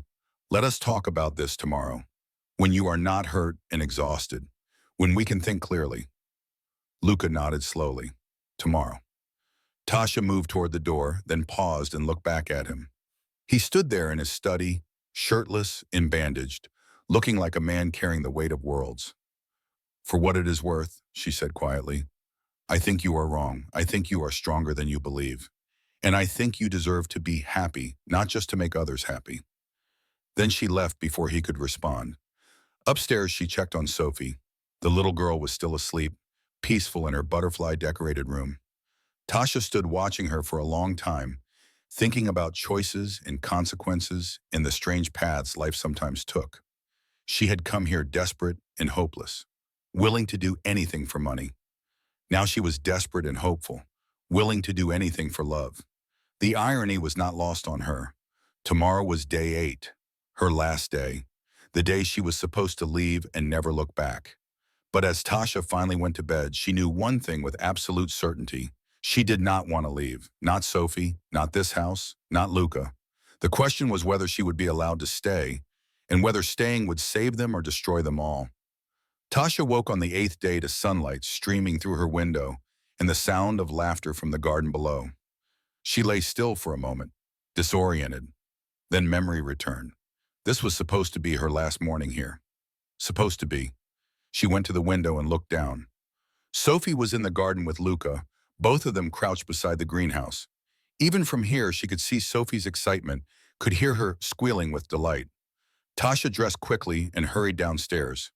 In the garden, Sophie turned at the sound of her approach, her face radiant with joy. Tasha! Tasha! Come look! It happened! The butterfly came out! Tasha hurried over to where they crouched. Inside a mesh enclosure, a butterfly clung to a branch, its wings still damp and crumpled. As they watched, it slowly began to pump fluid into its wings, and they started to expand and strengthen. A monarch butterfly, Luca said, his voice soft with wonder. Perfect timing. It is the most beautiful thing I have ever seen, Sophie breathed. Look how it transforms. Just like in my speech. They watched in silence as the butterfly continued its emergence into the world. Its wings spread fully, revealing the characteristic orange and black pattern. After about 20 minutes, it began to move, testing its new form. "We should let it go," Sophie said. "Butterflies need to be free." "Are you sure?" Luca asked. "You waited so long to see this." "I am sure," Sophie said seriously. "Keeping it would be selfish. It needs to fly." Luca opened the enclosure carefully. The butterfly sat for a moment on Sophie's extended finger, then took flight. They all watched it spiral up into the morning sky, dancing on the breeze until it disappeared over the garden wall. Sophie wiped at her eyes, tears and smiles mixing together. "That was perfect," she whispered. Luca put his arm around her shoulders, pulling her close. He looked up at Tasha, and something passed between them. A moment of shared beauty, of understanding, of something that felt like family. "Come," Diane called from the house. "Breakfast is ready, and it is a special one." They went inside to find the dining table set elaborately. Pancakes, fruit, eggs, everything Sophie loved. Diane had outdone herself. "What is all this for?" Sophie asked. "For you," Diane said, "and for Tasha's last day with us. We wanted it to be special." The words fell like stones into water, rippling through the moment. Sophie's smile faded. "Last day," she repeated, looking at Tasha. "But I thought—" "The week is over, sweetheart," Luca said gently. "That was the agreement. Tasha has her own life to get back to." "But she could stay," Sophie said, her voice rising.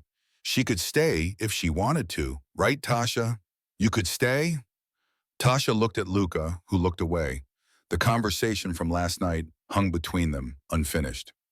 "We need to talk about that," Tasha said carefully. "What is there to talk about?" Sophie demanded. "Do you want to stay or not?" "It is not that simple, little one," Luca said. "Yes, it is," Sophie insisted. "Tasha, do you want to stay?" "Yes," Tasha said, the word escaping before she could stop it. "Yes, I want to stay."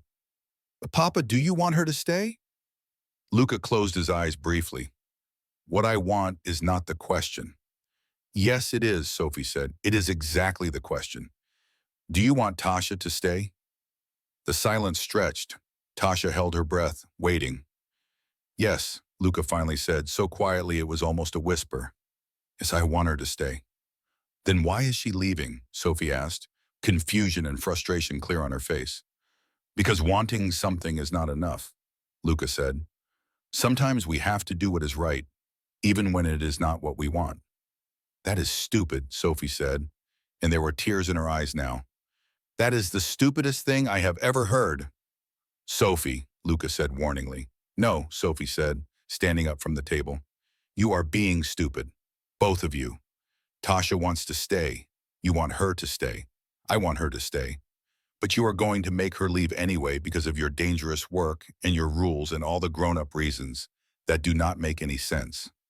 "Sophie," Tasha started, "I am 5 years old, and even I know that when people love each other, they are supposed to stay together."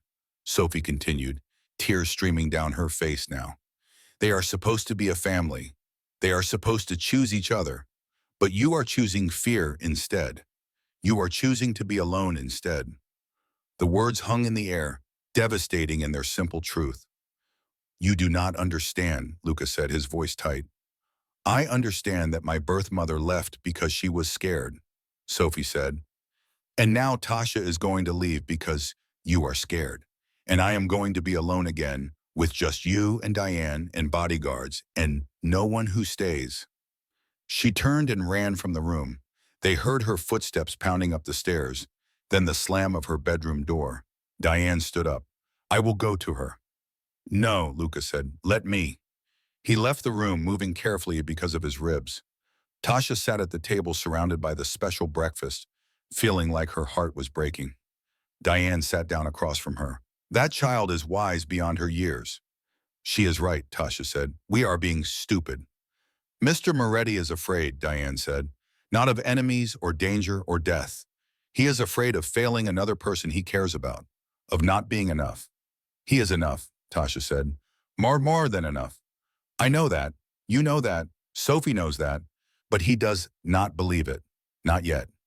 Diane reached across and patted Tasha's hand. "Give him time. He is stubborn, but he is not foolish. He will see what is right in front of him."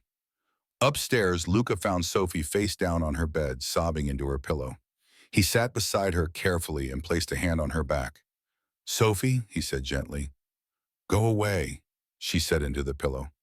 "I know you are angry with me." "I'm not angry.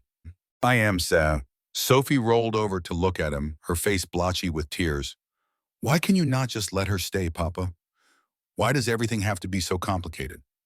"Because my life is complicated," Luca said. "And bringing people into it means putting them in danger." "Tasha does not care about danger," Sophie said. "She told me she is brave. She told me brave people do scary things anyway." "She said that?" "Yes, when I was scared about my birthday speech. She said being brave means doing things even when you are frightened." Sophie sat up.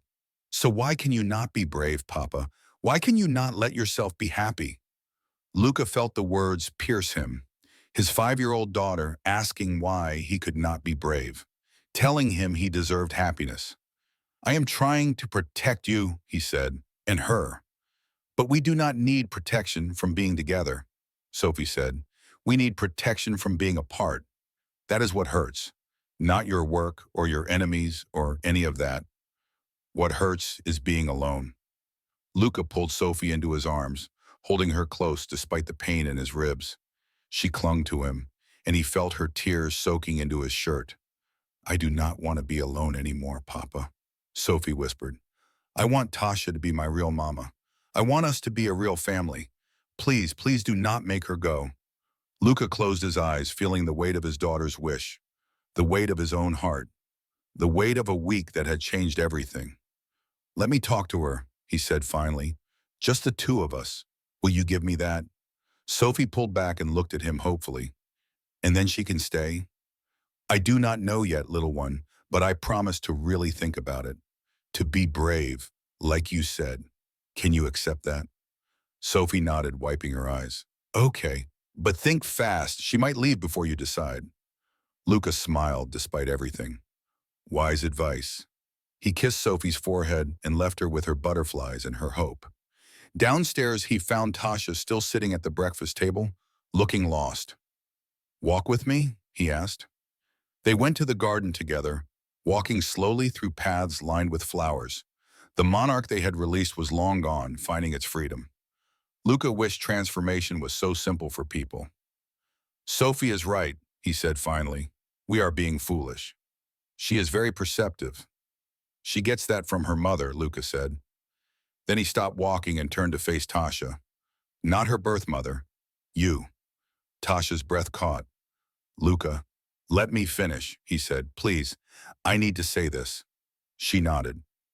"This week was supposed to be simple," Luca began. "A transaction, money for time. I would get Sophie her perfect birthday, you would get the means to start over, and we would part ways with no complications." "Yes," Tasha said. "But nothing was simple," Luca continued. "From the moment Sophie met you, everything changed. She lit up in ways I have not seen since she was very small. She laughed more, asked fewer questions about why her mother left. She stopped looking at other families with that expression of longing that used to break my heart. She is easy to love," Tasha said. "And you loved her," Luca said. "Really loved her, not just pretended. I could see it in every interaction. The way you listened to her butterfly facts like they were the most important things in the world. The way you sat with her when she was scared about her speech. The way you held her when she cried about her birth mother. You were not acting. You were being a mother." Tasha felt tears prick her eyes. "I told myself I had to let you go," Luca said. "That it was safer for everyone. That my life was too dangerous, too complicated, too dark for someone like you. Someone good and kind and whole." "I am not as whole as you think," Tasha said. "I was broken when you found me. Completely broken." "And now?" Luca asked. "Are you still broken?" Tasha thought about it. About the week she had spent here. About Sophie's laughter and Diane's kindness and the strange sense of belonging she had found in this house with its secrets and shadows. "No," she said. "I am not broken anymore. Being here fixed something in me I did not even know was damaged." Luca stepped closer to her. "You fixed something in us too. In Sophie, yes, but also in me. I have been alone for so long, Tasha.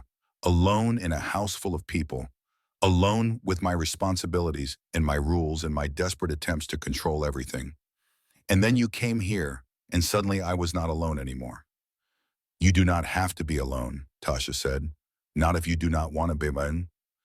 I am scared, Luca admitted. Terrified, actually. Of failing you. Of not being enough. Of my world consuming you the way it almost consumed Sophie's mother. I am not her, Tasha said firmly. I am stronger than I look. And I am not afraid of your world. I am afraid of leaving it. Of leaving you and Sophie and going back to a life that does not feel real anymore. Luca reached up and touched her face gently. If you stay, it will not be easy. There will be danger. There will be nights I come home hurt. There will be secrets I cannot share and risks I cannot eliminate. Can you truly live with that? Can you truly live without it? Tasha countered. Without someone to come home to? Without someone to share the weight with? Without love? The word hung between them, finally spoken aloud. Love, Luca repeated softly. Is that what this is? Yes, Tasha said. I think it is. I love Sophie, and I love you. I do not know when it happened or how, but it is real and it is mine, and I do not want to give it up. Luca closed his eyes, and when he opened them, they were bright with emotion. I love you too, he said. I think I have loved you since the moment you knelt down to hug Sophie in the garden that first day. Since you looked at my daughter with real affection instead of obligation. Since you chose to stay when you could have run. Then let me stay, Tasha said. Really stay. Not for a week, not for an arrangement, but forever. Let us be a family. Are you sure? Luca asked. Absolutely certain? Because once you say yes, I will not let you go. I will marry you. I will make you Sophie's mother legally. I will tie you to this life completely. There will be no going back. I am sure, Tasha said. I have never been more sure of anything. Luca pulled her into his arms, careful of his ribs, and kissed her. It was gentle and fierce all at once, full of promise and hope, and the kind of certainty that comes from making an impossible choice and knowing it is right. When they finally pulled apart, they were both smiling. We should tell Sophie, Luca said. Yes, Tasha agreed, before she wears a hole in her carpet from pacing. They walked back to the house hand in hand. At Sophie's door, Luca knocked gently. Sophie, may we come in? Yes, came the small voice. They entered to find Sophie sitting on her bed, surrounded by her butterfly books, clearly trying to distract herself. She looked up at them with hope and fear warring on her face. I have a question for you, Luca said. A very important question. Sophie nodded, not breathing. How would you feel if Tasha stayed? Luca asked. Not for one more day, not for another week, but forever. If she became your real mother and we became a real family? Sophie's eyes went huge. Really? Really truly? Really truly, Tasha said, kneeling down to Sophie's level. If you want me. If I want you? Sophie repeated, as if the question was absurd. Then she launched herself at Tasha, wrapping her arms around her neck so tightly Tasha could barely breathe. Yes, yes, I want you. I want you to stay forever and ever. Tasha held her, feeling Sophie's heart racing against her own. Over the child's head, she met Luca's eyes. He was smiling, really smiling, and the transformation made him look younger and lighter and happier than she had ever seen him. So it is settled, Luca said. We are a family. A real family, Sophie said, pulling back to look at both of them. This is the best day of my life, even better than my birthday. Diane appeared in the doorway, dabbing at her eyes with a handkerchief. I heard, she said. Congratulations. You are all exactly what each other needed. The rest of the day passed in a happy blur. Sophie wanted to celebrate, so they had an impromptu party in the garden. Diane made a special cake. Rocco even smiled when told the news, a rare expression that made Sophie giggle. That evening, after Sophie was asleep, Luca and Tasha sat together in his study. He poured 2 glasses of wine, and they toasted to new beginnings. I need to ask you something, Luca said. Tomorrow we start making this official. Paperwork, legal arrangements, eventually marriage and adoption. Are you ready for all of that? Yes, Tasha said, but I have a condition. Oh, Luca raised an eyebrow. I want to meet your associates, Tasha said. The people you work with. If I am going to be part of your life, I need to understand all of it. No more secrets. Luca considered this. It could be dangerous. The more you know, the more I can protect myself and Sophie, Tasha finished. I am not asking to be involved in your work. I am asking to understand it. There is a difference. You are right, Luca said slowly. If you are going to be my wife, you should know what that means. All of it. So we agree? We agree. Luca set down his wine and took her hand. Tomorrow we start building our future. Together. Together, Tasha echoed. And sitting there in the study with its shadows and secrets, she felt certain they had made the right choice. This life would not be easy. There would be challenges and dangers and difficult days, but they would face it all together as a family, and that made all the difference. 3 months passed in a whirlwind of change and new beginnings. Tasha moved her few remaining possessions into Luca's home permanently. Her mother visited, healthy and glowing, and cried happy tears when she met Sophie. The medical bills were truly gone, and her mother had found a part-time job she enjoyed. Life had transformed for both of them, but the biggest transformation was happening in the Moretti household itself. Luca kept his promise about transparency. He introduced Tasha to his world carefully, methodically. She met his key associates, men with hard faces and harder reputations, who nonetheless treated her with careful respect. She learned that Luca's organization provided protection to legitimate businesses, resolved disputes, and operated with a strict code of ethics that prohibited harming innocents or vulnerable people. It was still dangerous, still morally gray, but it was not the mindless violence she had feared. There were rules, standards, a strange kind of honor. My father's restaurant was destroyed by chaos, Luca explained one evening. By people with no code, no rules, no conscience. I built something different. Structure, protection, order. It is not perfect, but it is better than the alternative. Tasha came to understand the weight he carried, the people who depended on him, the balance he maintained between power and principle. It did not make the danger disappear, but it made it comprehensible. Sophie bloomed under the new arrangement. She stopped asking when Tasha would leave. She introduced Tasha to her school friends as my mom with casual certainty. Her nightmares about abandonment faded. She seemed lighter, happier, more secure. One morning, 6 months after Tasha had first entered the Moretti mansion, Sophie came running into the kitchen where Tasha was making breakfast. Can I call you Mama now? She asked breathlessly. Not just when I am excited, but all the time? Tasha knelt down and pulled Sophie into a hug. I would love that, she said, her voice thick with emotion. Nothing would make me happier. Mama, Sophie said, testing the word. Then louder, Mama, she giggled. I have a mama, a real mama who chose to stay.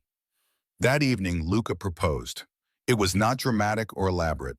They were in the garden after Sophie had gone to bed, sitting on the bench where Tasha had first watched the little girl play. The stars were bright overhead, and the air smelled of roses. Tasha, Luca said, taking her hand, these past months have been the happiest of my life. You have brought joy and light into this house. Sophie adores you. I adore you. He pulled a small box from his pocket. Inside was a ring, a deep blue sapphire surrounded by diamonds that caught the moonlight. Will you marry me? He asked. Not because of any arrangement or pretending, but because I love you. Because I want to spend my life with you. Because you are already my family, and I want to make it legal. Tears streamed down Tasha's face as she looked at the ring, at Luca's hopeful expression, at the life they had built together. Yes, she said, absolutely yes. Luca slipped the ring onto her finger, and it fit perfectly. He kissed her properly then, deeply and thoroughly, and Tasha felt like she was exactly where she belonged. They told Sophie the next morning at breakfast. The child screamed with delight and insisted on calling everyone she knew to share the news. My mama and papa are getting married, she announced to anyone who would listen. We are going to be a forever family. The wedding was planned for 3 months later, small and intimate, just close friends and family. Tasha's mother would be there, beaming with pride. Diane would help organize everything. Sophie would be the flower girl, a role she took extremely seriously. But first came the legal adoption. Luca arranged for the best attorneys, and they began the process of making Tasha officially Sophie's mother in the eyes of the law. The day they went to court was overcast but warm. Sophie wore her best dress, purple with butterfly details. She held both Tasha's and Luca's hands as they walked into the courthouse. The judge was a kind-faced woman in her 60s. She reviewed the paperwork, then looked at Sophie. "Young lady," she said, "do you understand what we are doing here today?" "Yes," Sophie said clearly. "Tasha is going to be my legal mama. So if anything happens, she can take care of me. And so everyone knows she is real. And is this what you want?" "More than anything," Sophie said. "I wished for a mama, and I got Tasha. She is perfect.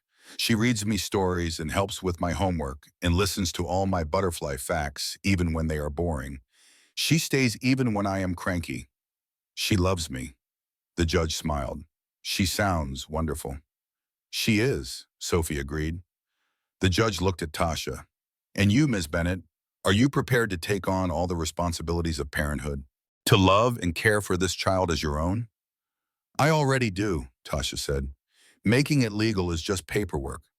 She has been my daughter in every way that matters for months now." "Then I am happy to grant this adoption," the judge said.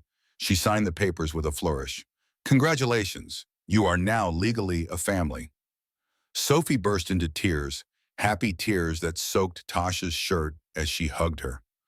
Luca wrapped his arms around both of them, his own eyes suspiciously bright.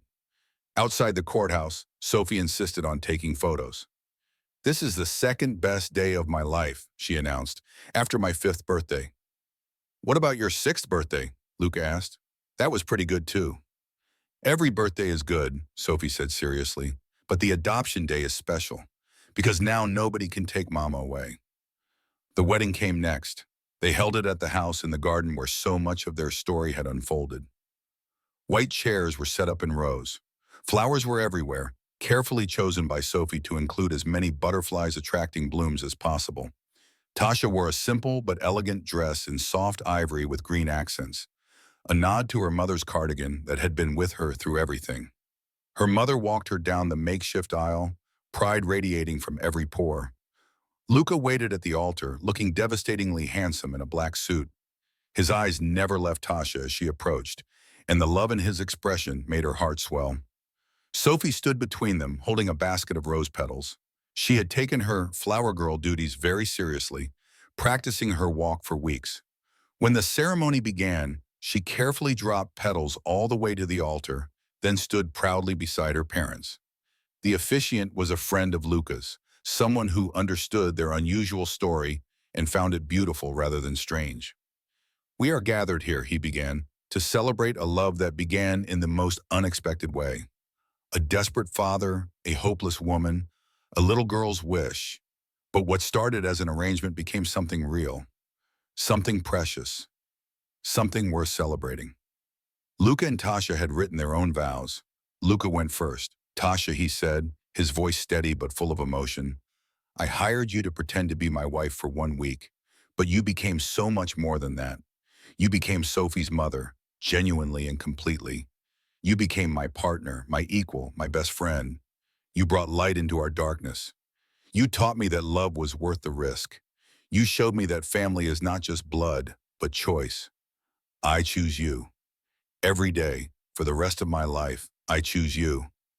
Tasha was crying before she even began her own vows. "Luca," she said, her voice shaking, "when you found me, I had nothing. No home, no hope, no future. You gave me all three. But more than that, you gave me a family. You trusted me with your daughter, your heart, your complicated life. You let me see all of you, the strength and the vulnerability. You taught me that being brave means loving even when it is scary. I was hired to be your wife, but I choose to be your wife, forever." The officiant asked for the rings. Sophie produced them with a flourish, having guarded them zealously all morning. As Lucas slipped the wedding band onto Tasha's finger, he whispered, "Thank you for saying yes to all of it." "Thank you for asking," she whispered back. They were pronounced husband and wife. When Luca kissed Tasha, Sophie cheered loudly, and the small crowd of guests applauded. But then Sophie tugged on their hands. "Wait," she said. "Can I say something?" "Of course, sweetheart," Tasha said. Sophie turned to face the guests, suddenly shy but determined. She pulled a folded paper from her dress pocket. "I wrote a speech," she announced. "Diane helped me practice." She unfolded the paper carefully and began to read. "When I was little, my first mama left. I did not understand why, and it made me sad for a long time. I thought maybe something was wrong with me. Maybe I was not good enough to make her stay." Luca's hand tightened on Tasha's.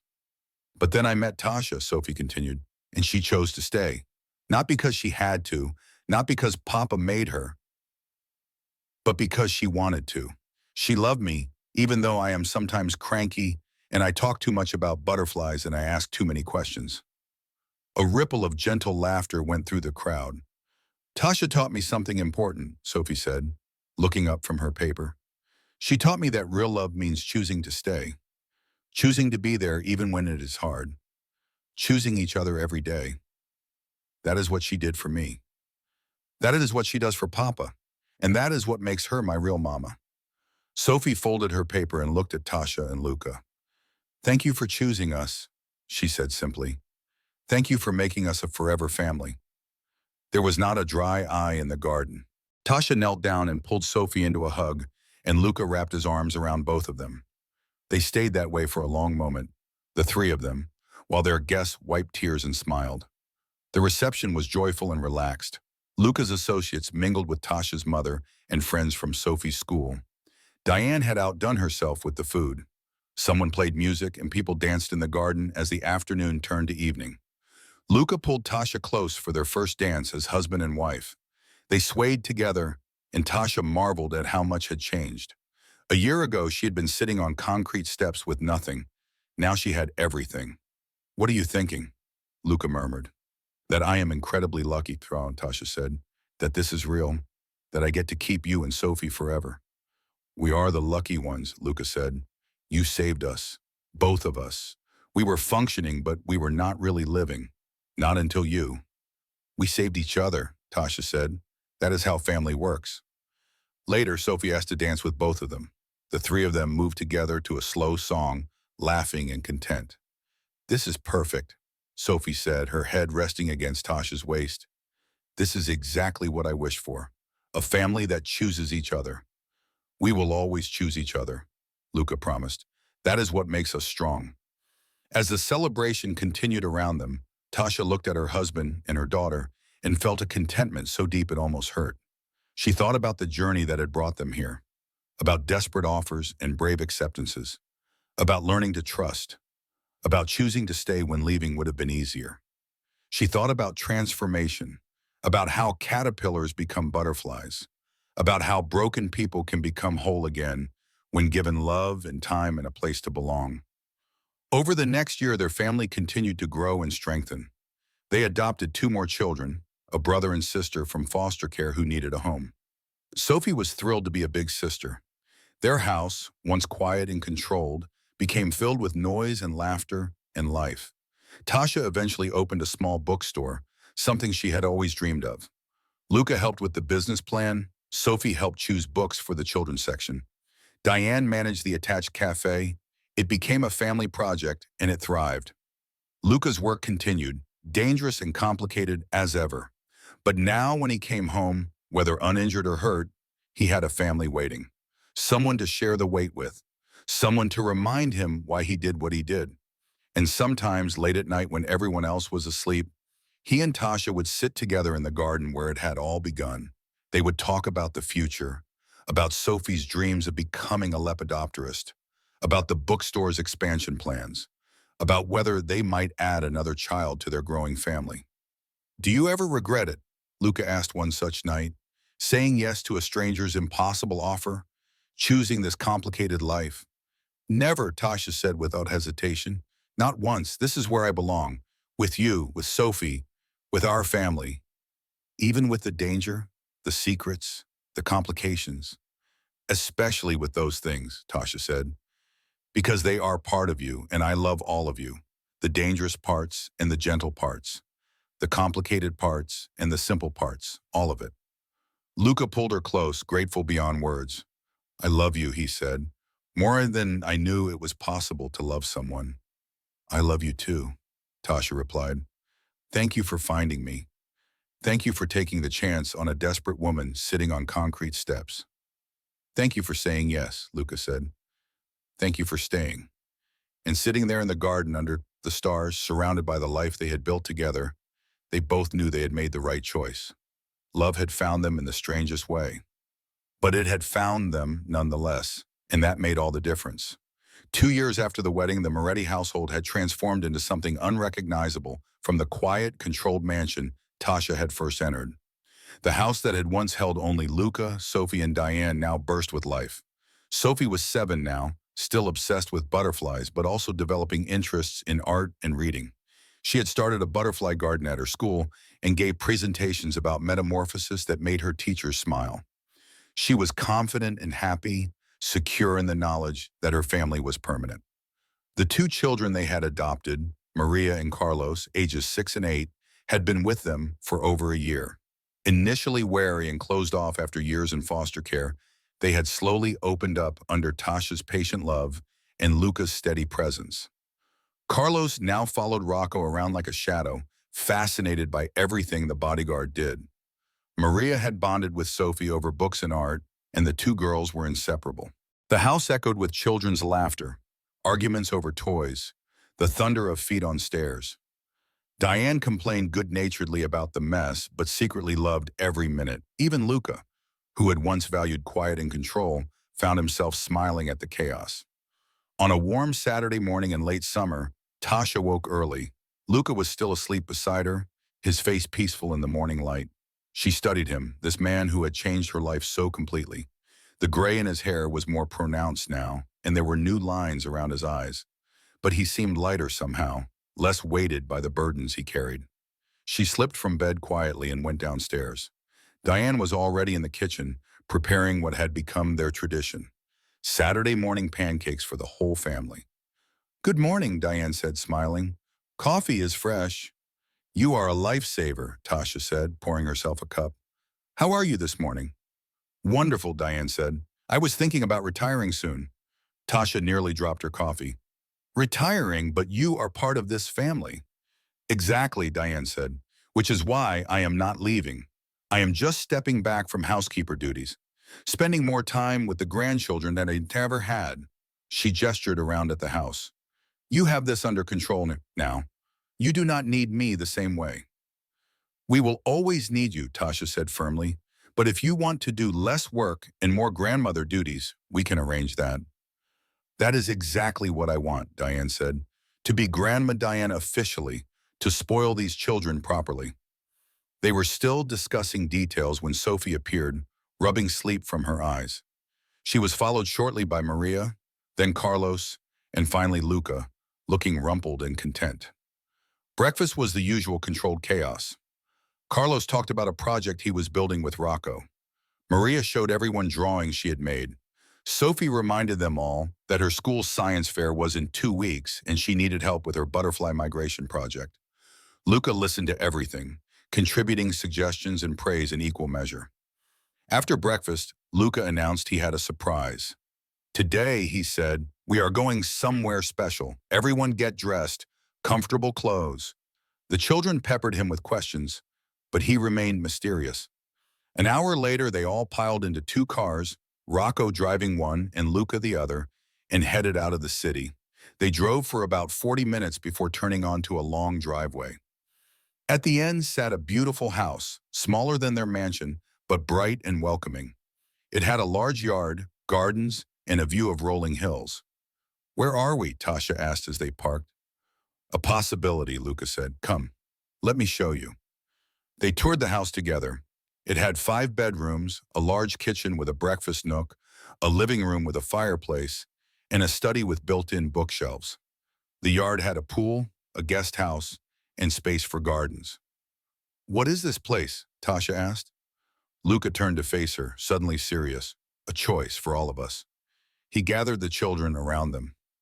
I have been thinking, Luca said carefully, about what we talked about balance, about safety, about what kind of life we want for our family.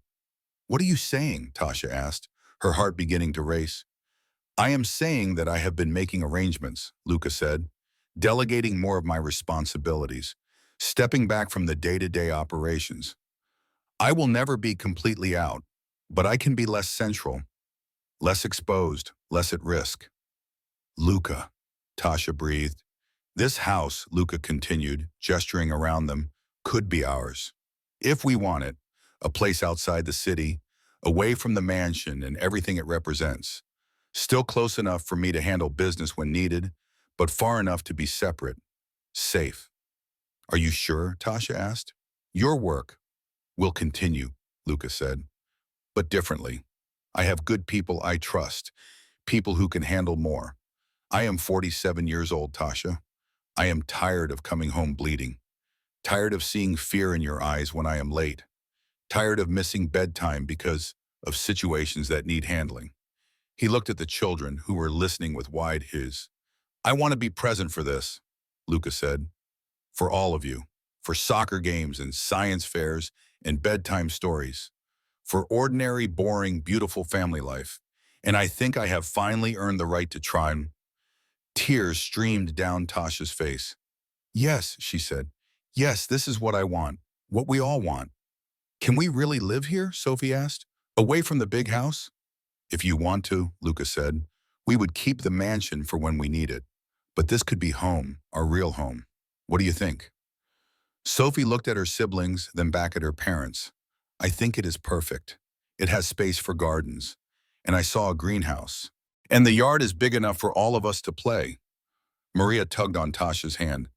Would we each have our own room? She asked shyly. She still struggled with believing good things could be permanent.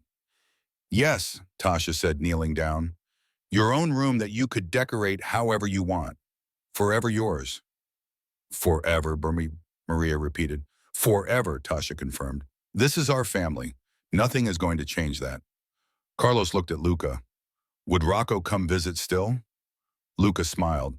Rocco would probably want to live in the guest house and claim he is providing security. But yes, you would still see him. Then I like it, Carlos decided. They spent the afternoon exploring the property, planning where gardens would go, which room would belong to which child, how they would set up the pool area. The children ran wild in the yard, their laughter echoing across the hills. Tasha and Luca stood on the back porch, watching them play. Are you really sure about this? Tasha asked. About stepping back? I am not stepping away completely, Luca said. I will still have responsibilities. But yes, I am sure. These past 2 years have taught me something. Taught me that family is not something you fit around your life. Family is your life. Everything else is just what you do to protect it. When did you become so wise? Tasha teased gently. I've been taking lessons from our 7-year-old, Luca said. She has very strong opinions about bravery and choosing happiness. She does, Tasha agreed.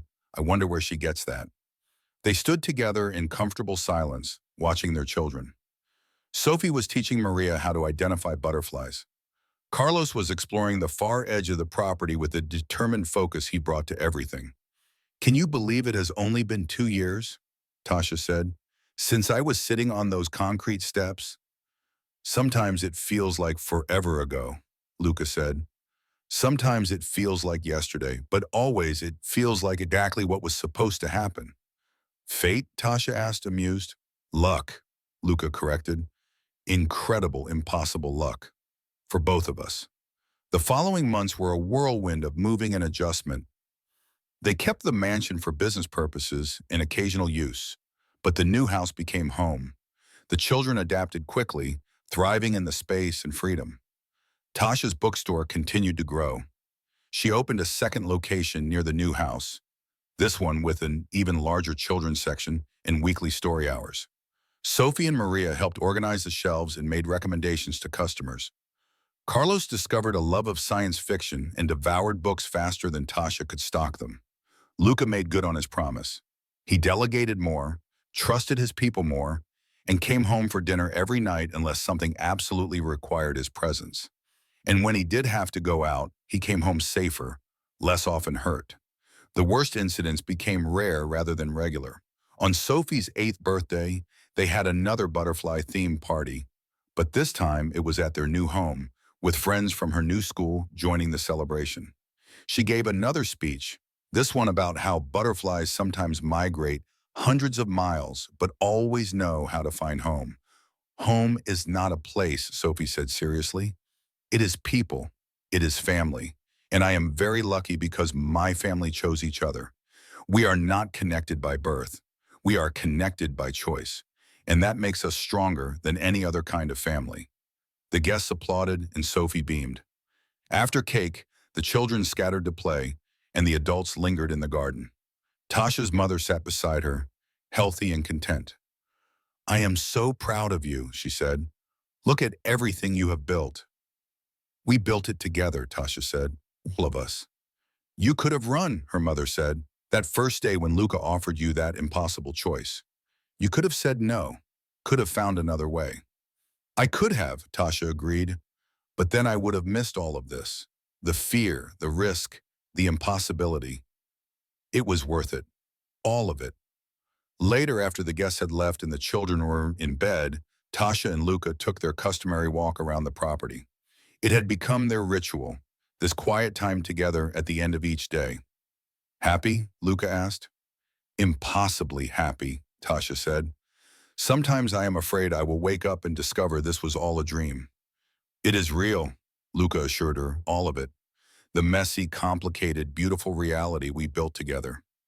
They walked in silence for a while, hand in hand, under the stars. Then Luca spoke again.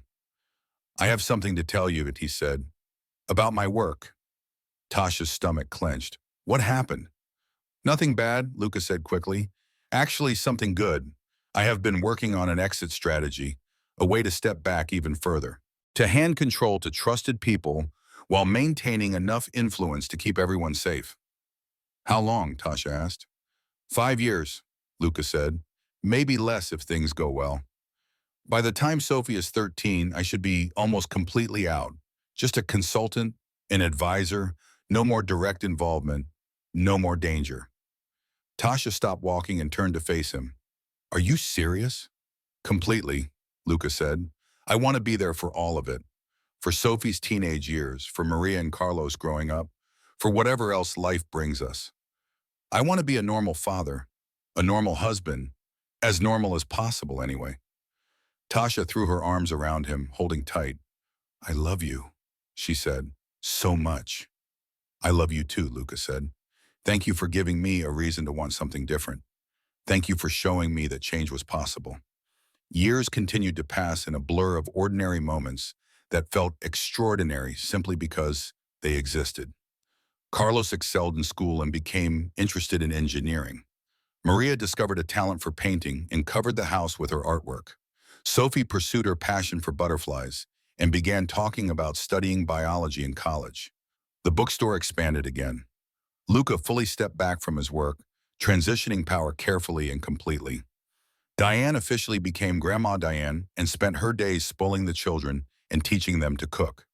Tasha's mother moved into a small cottage on their property, close enough to be present, but far enough to maintain independence. She became an integral part of their family, another person who had chosen to stay, to be part of something bigger than herself. On their 5th wedding anniversary, Luca took Tasha back to the mansion. It was quiet now, used only for occasional meetings and storage. They walked through the rooms where their story had begun. Do you remember? Luca asked as they stood in the garden. Right here. This is where you met Sophie for the first time. I remember, Tasha said. She ran up and demanded to test my hugs. And you knelt down without hesitation, Luca said. Right then, I knew you were special, knew you were going to change our lives.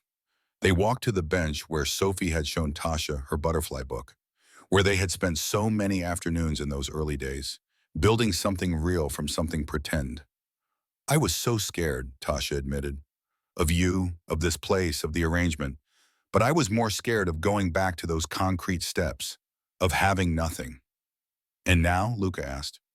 Now I have everything, Tasha said. More than I ever dreamed possible. A family, a home, a purpose, love. We have everything, Luca corrected, because you said yes to an impossible offer, because you were brave enough to take a chance on a stranger and his daughter, because you chose to stay when leaving would have been safer. Best decision I ever made, Tasha said. They left the mansion as the sun was setting, driving back to their real home where their children waited. Sophie was helping Maria with homework. Carlos was building something complicated in his room. Grandma Diane was making dinner. Everything was exactly as it should be. That evening, after the children were asleep, the family gathered around the fireplace. It had become their tradition on special occasions, this time together reflecting on their journey. Tell us the story again, Maria asked. She never tired of hearing how their family had formed. About how you met. Tasha looked at Luca and they shared a smile. They had told a version of this story many times, edited for young ears but true in the ways that mattered. Once upon a time, Tasha began, there was a woman who had lost everything. She sat on concrete steps with nowhere to go and no hope left. And there was a man who loved his daughter so much that he would do anything to make her happy. And there was a little girl who wished for a mother. That is me, Sophie said, grinning. She knew the story by heart but loved hearing it anyway. That is you, Tasha confirmed. And one day the man found the woman. He made her an offer that seemed impossible. Come pretend to be my wife for 1 week. Give my daughter one perfect birthday. And in return, I will give you hope again. And Mama said yes, Maria continued. She had heard the story so many times she could recite it. I said yes, Tasha agreed. Even though I was scared, even though it seemed crazy, I said yes because sometimes the best things come from impossible beginnings. And you fell in love, Carlos said, with Sophie and with Papa. We fell in love, Luca agreed. All of us. We became a family not because we had to, but because we chose to. Every single day, we chose each other. And then you chose us too, Maria said softly, even though we were scared and broken. You were never broken, Tasha said firmly. You were just waiting for the right family to find you. And we were waiting for you. And now we all live happily ever after, Sophie finished. Forever and ever. Forever and ever, everyone echoed. And it was true. Not perfectly. Life was still complicated. There were still challenges and difficult days. Luca still occasionally had to handle situations, though now they were rare and less dangerous. Money was never an issue, but the children sometimes struggled with the normal problems all children face. Growing pains and homework stress and friendship drama, but they faced everything together. As a family, as people who had chosen each other and continued to choose each other every single day. Years later, when Sophie graduated from high school as valedictorian, her speech was about transformation, about how caterpillars become butterflies, about how people become families, about how love transforms everything it touches. My mother, she said, gesturing to Tasha in the audience, taught me that family is not about biology or tradition. It is about choice. It is about staying when you could leave. It is about choosing love, even when it is scary. My parents found each other in the strangest way, but they built something beautiful from that strange beginning. They showed me that transformation is possible for all of us. We just have to be brave enough to change. The audience applauded and Tasha cried, and Luca held her hand tight. Sophie had gotten early acceptance to a prestigious university with a strong lepidoptery program. Maria was thriving as an artist, her paintings already being shown in local galleries. Carlos had been accepted into a specialized engineering program. The family they had built was launching into the world, confident and loved. But they always came home, for holidays and weekends and random Tuesdays when they just missed each other. Because that was what family did. They chose each other, again and again and again.